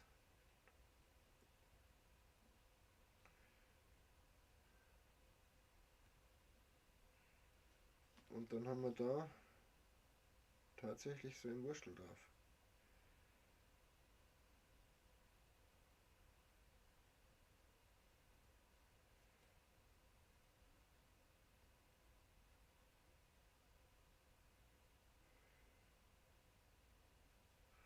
Und der ist 21.04 bis 20.05. So. Ja. Und dann haben wir noch den Zwilling. Der kriegt auch so ein rundes Blattl. Der ist einfach, das ist eine römische 2.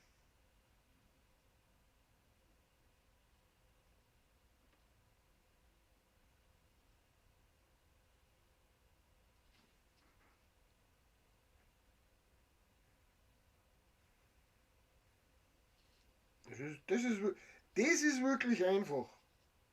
Ne? 21.05 bis 21.06. Next one, das wäre jetzt die 69. Jetzt brennen wir erst einmal die. Und dann schauen wir, bin mal gespannt, was Eierburger sind. Ja, ich hoffe, dass ich das hinkriege, weil immer noch der Ofen nicht will. Der ist immer noch kaputt. So, das Ding ist ganz schön warm geworden jetzt.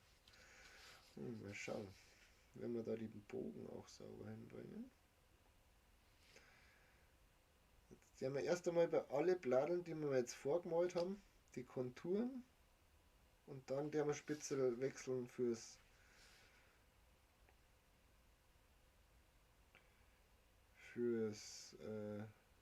sag's mal,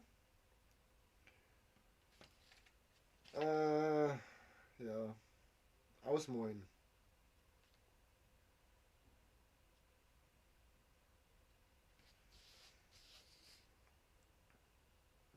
Ja.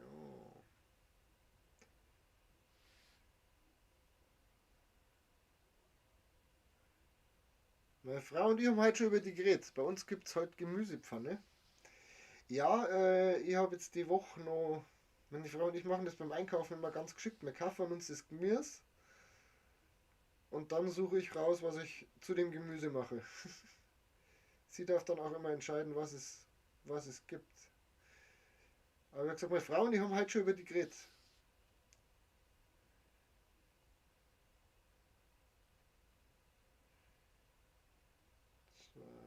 20. Oh, die Null ist nicht schön. 0, 2 bis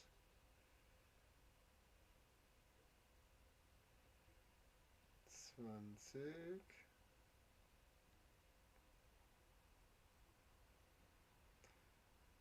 0,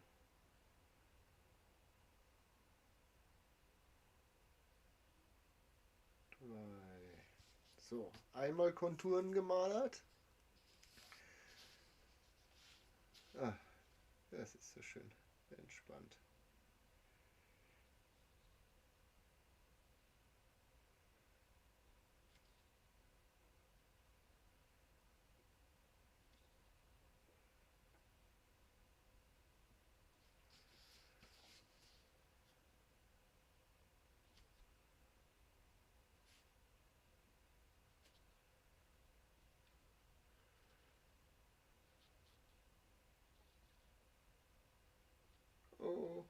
Weihnachten verrutscht? Hoffe nur, immer nur Gutes.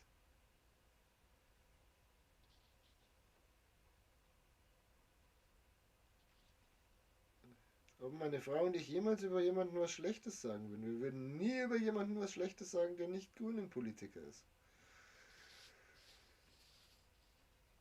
Bei denen kann ich mir aber schlecht zurückhalten. 21.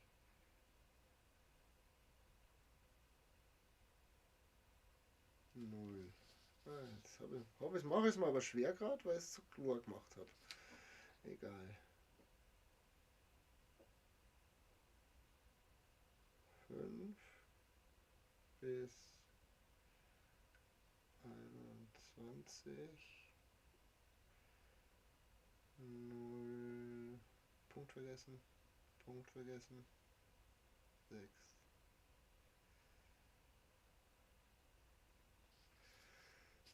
Vorbrennt. So. Das geht schon wieder voll schnell, habe ich das Gefühl. Mal schauen. Und ich habe schon wieder meine Bratzen davor. Wenn ihr mir nicht sagt, dass ich meine Bratzen die ganze Zeit davor habe, dann tue ich es halt auch nicht weg, gell?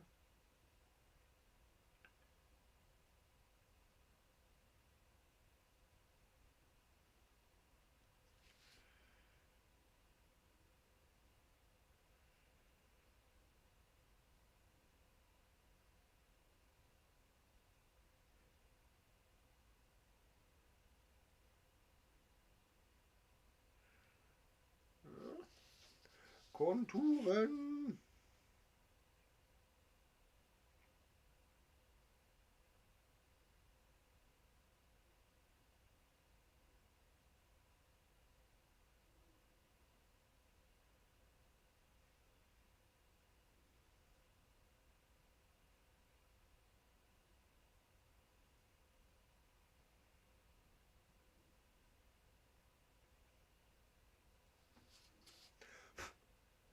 So, Dreck dran. Wo habe ich denn jetzt meine? Da.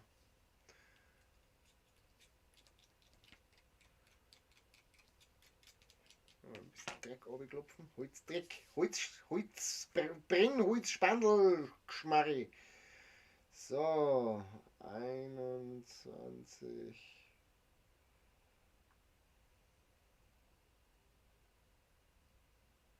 0. 4 bis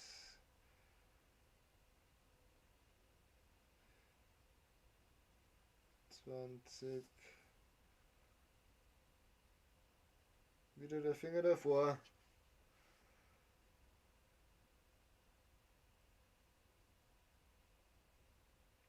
05. So. Jetzt kommt das zweitwichtigste Sternzeichen, was es gibt auf der Welt.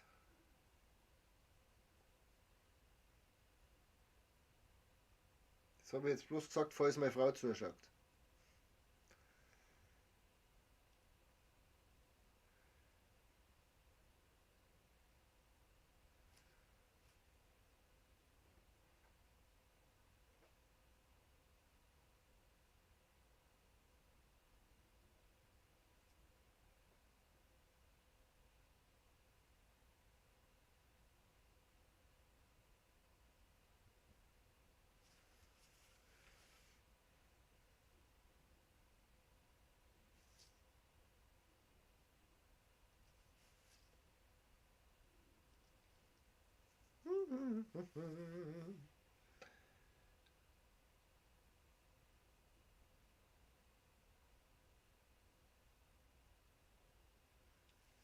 So. Ich finde übrigens dein Profilbild sehr schön. Das ist so schön, das kann fast aus meinem Garten sein.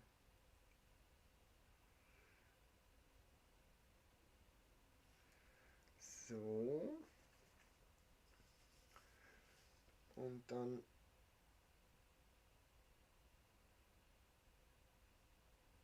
21. 0.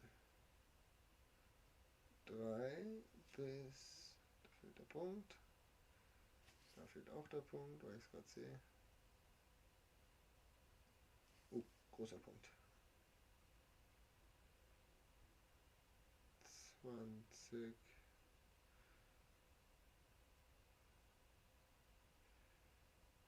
0, 4. Ja, und dann werden wir noch den Wasser mal malen, ausmalen. Da ist ein Stückchen Rinde abgeplatzt. Naja, das ist ärgerlich, aber es ist halt so.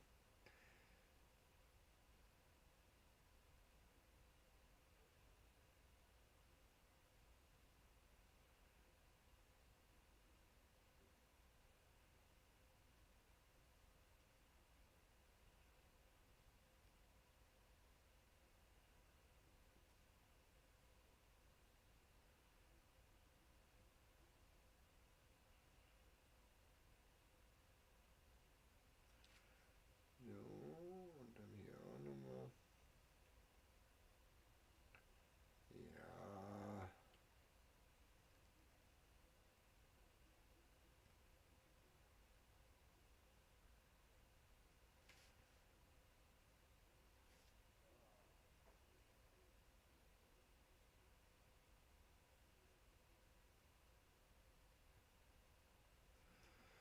Huh.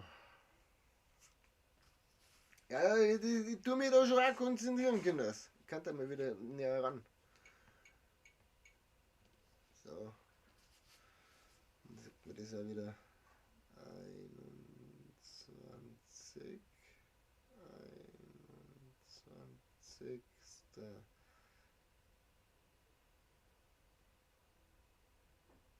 Erster bis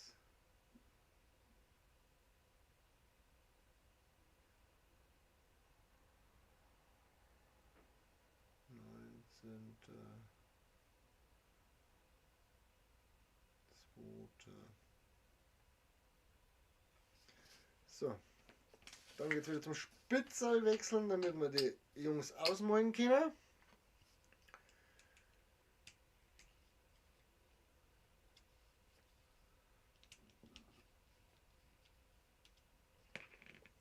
Meine Schlumpfplatte hier. Und mit dem ging das so gut, den nehme ich gleich wieder her.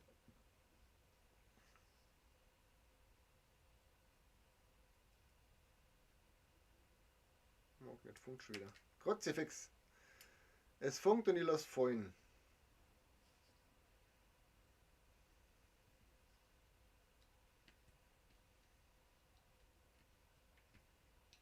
Jetzt ist drin. Und dann schrauben wir es wieder zu. Ihr seht es schon wieder. Jeden Handgriff, der wir da zeigen. So, und dann malen wir aus. Na, dauert noch ein bisschen. Dann trinken wir noch einen Schluck. Ach ja.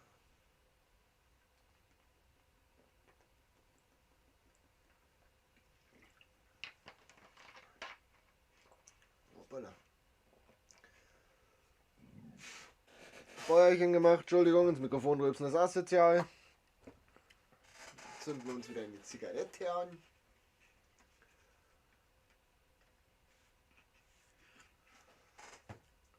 Ach ja, Kinder. Ja, mein Arm tut ein wenig weh, aber das ist okay. Also, wie viel haben wir da jetzt noch? 1, 2, 3, 4, 5 und dann wäre der sechste. Der sechste ist ja schon fertig, gell? Wenn wir den nochmal da herlegen, dann 6, ne? Weil dann brauche ich da natürlich noch Ringerl.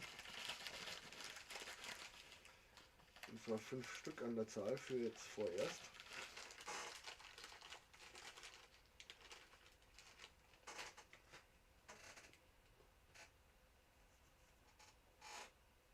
Ah. So. Erheizt, erheizt, erheizt. Oh, voilà. Oh, fast runtergefallen.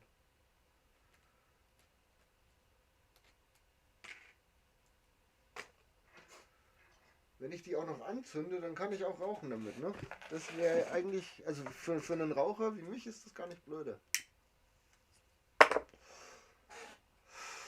Oh Mann. Manchmal fragst dich wirklich.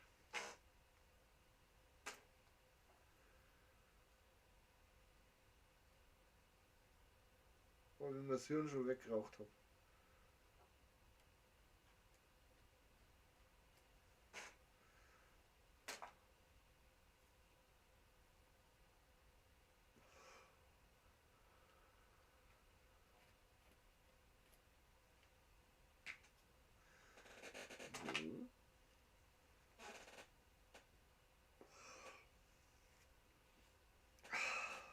So, der wird warm sein. Kannten wir wieder moin.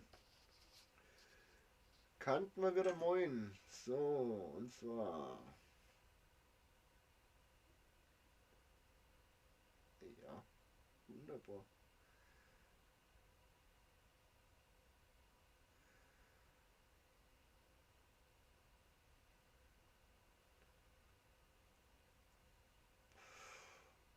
Oh, Auge raucht mit. Und allzu viel Druck braucht man nicht. Man merkt es daran, ich halte es gerade gar nicht fest und kann trotzdem drauf malen. Ne? Das ist ja der Wahnsinn. Ja, ein bisschen festhalten war schon nicht schlecht, glaube ich.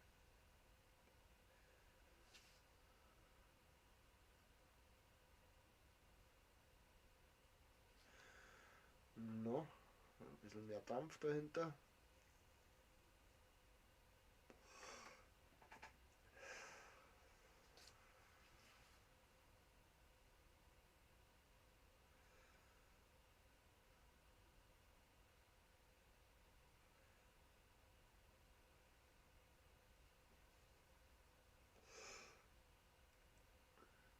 Schieben Hand und Schatten drüber liegt, gell?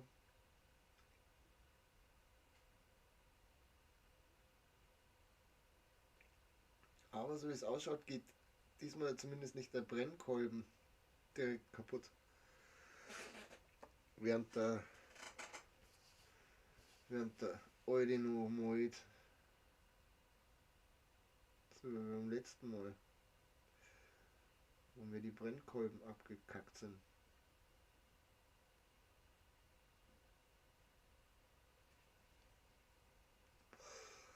Das ist aber nicht der, mit dem ich beim zweiten Mal gemalt habe. Deswegen tausche ich den jetzt auch wieder aus. Das ist nicht der, mit dem das Malen so schön ging. Das ging mit dem anderen besser.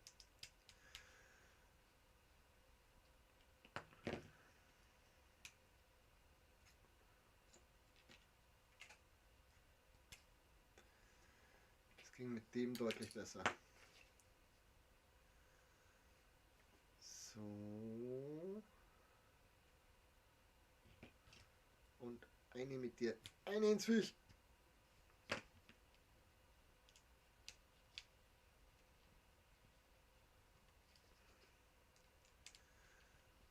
Und da dann einmal.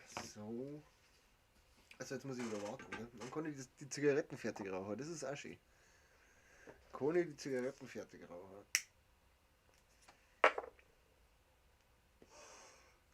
Ah.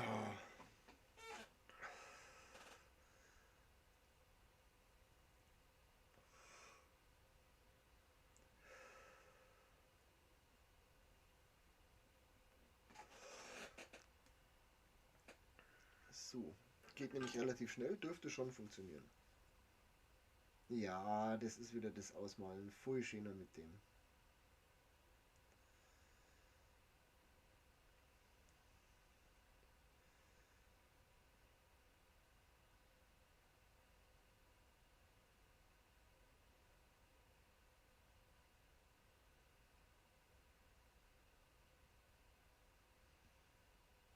So. Dann war der auch schon fertig und der mal jetzt hier. Ja, das ist ganz was anderes. Sag's euch. Achtet mir auf die Spitzenwahl.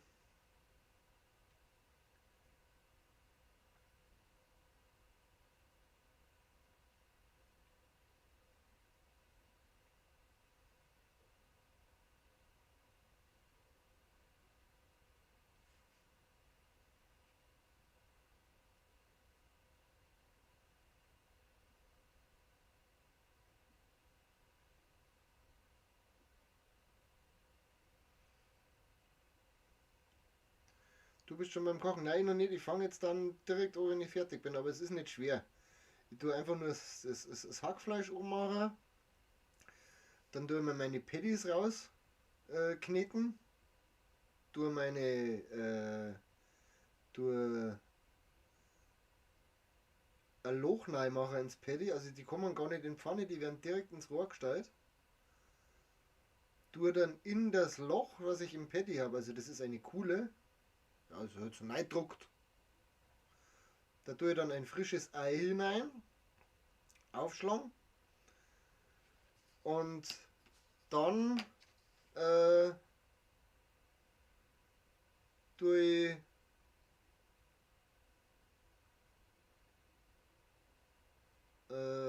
das Ganze ins Rohr, bis Hackfleisch durch ist und das Ei dann auch. Dann packe ich währenddessen tue ich nur kurzzeitig die Semmeln mit ins Rohr, die Brötchen. Da haben wir uns so französische, ich weiß nicht wie sie heißen, Brötchen gekauft. Die mache ich nicht selber. Ich habe heute schon wieder Brot backen, das reicht. Ähm, und fürs Belegen ist dann jeder selber zuständig. Also wir werden wahrscheinlich ein Bladel Salat mit drauflegen und ein, ja, ein Gürkel oder so. Tue ich immer wahrscheinlich noch mit drauf eine Zwiebel und dann war's das schon. Und dann ist Essen fertig. Also das ist eine Sache von weiß ich nicht, 25 Minuten. Und dann können wir noch rechtzeitig essen, bevor ich ins Bett gehe. Heute. Weil morgen ja wieder die Arbeit ruft. Weil ich mit meinen YouTube-Konzepten wahrscheinlich nie reich werde. Aber das ist okay. Wer weiß, vielleicht, wenn der PC da ist. Wenn ich mir den PC erarbeitet habe, dann kann es vielleicht einmal ein bisschen besser werden. Dann kann es auch wieder regelmäßiger werden, weil mir die Technik einfach so nervt. Es ist alles nicht so schön, es läuft nichts flüssig gescheit. Und wenn der Rechner dann da ist und das Ganze dann verarbeiten kann, schneller als ich Hallo sag, dann kann es sein, dass ich das wieder regelmäßiger mache. In alle möglichen Ausrichtungen. Und wenn nur Geld da ist, dann der wir noch gescheite Kamera her.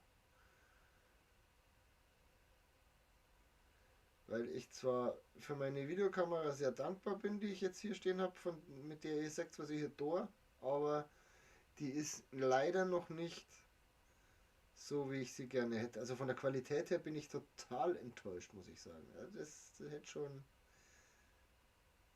Also für meinen Videocontent, den ich zwar schon Unmengen aufgenommen habe, aber noch nicht geschnitten habe, weil ich zu blöd dafür bin, ähm, reicht's und geht's, aber ja.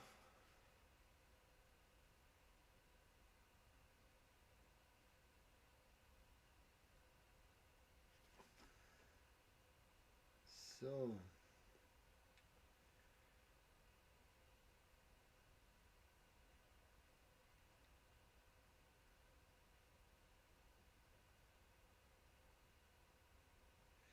Also die Spitzen sind zum Ausmalen echt gut.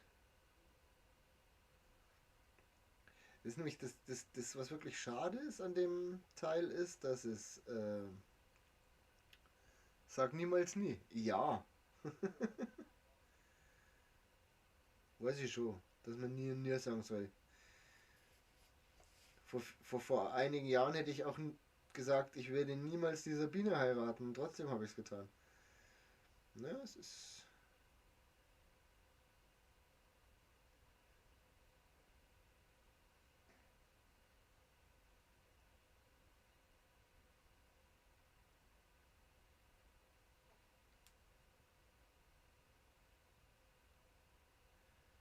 ein bisschen heller geworden, da bin ich ein bisschen schnell drüber, glaube ich. So, und dann der das letzte auch noch ummalen. Das letzte Wiegel da. Dann fahre ich morgen zum Baumarkt. Da kann ich mir dann auch mein Leinöl mitnehmen. Dann kann ich mein ganzes Holz, was ich hier jetzt bearbeitet habe, noch ölen und trocknen lassen. Und dann haben wir schon mal 6 Sternzeichen Anhänger und ein Holzbrett mit der Skyline von Bangkok fertig. Ich glaube, da kann ich mich gar nicht beschweren. Auch da haben wir jetzt gleich die Kringel rein.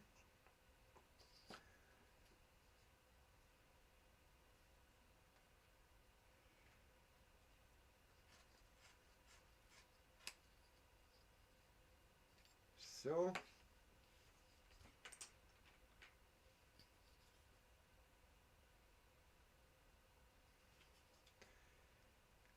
Genau.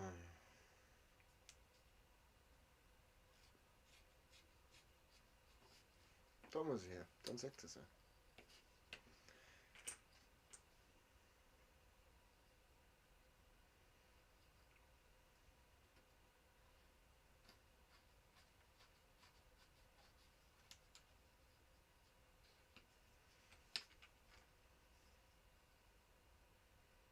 Ja, da ist.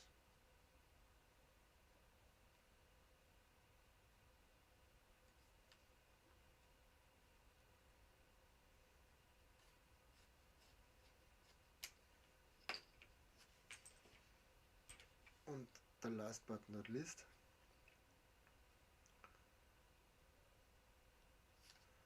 Ich auch. Da bin ich auch wirklich gespannt. Also ich werde wahrscheinlich mehr als Ohrbeutel machen müssen, weil im Brötchen siehst du das ja nicht mehr.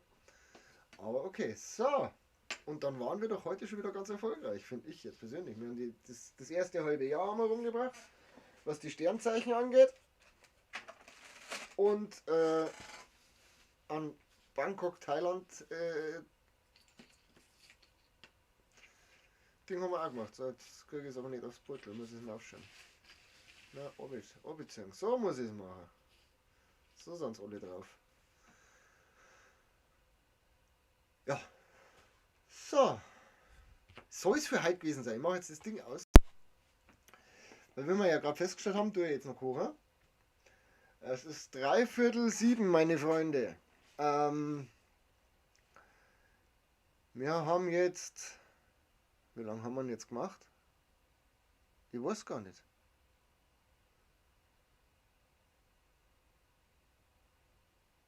Ha. Ich kann es euch nicht sagen. Schon eine Zeit lang, denke ich. Schon eine Zeit lang, denke ich. Ja. Da läuft Zeit so rückwärts. Achso, da.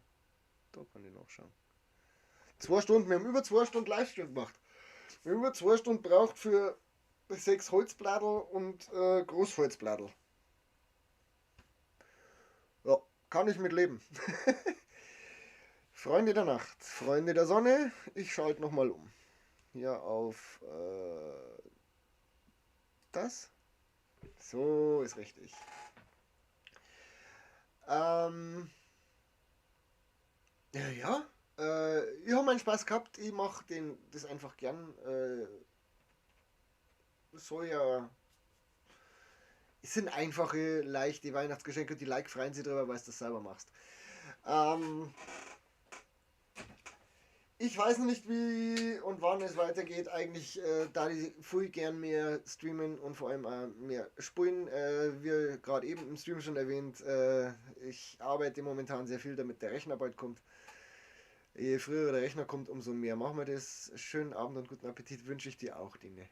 Vielen lieben Dank. Und dann wünsche ich euch noch einen schönen Abend. Ähm, Bleibt gesund, werdet gesund und genießt euer Leben, habt bloß eins. Wir sehen uns beim nächsten Mal, wann auch immer das sein mag. Pfiat euch bis dahin. Richtig aus. Du an deinen Mann.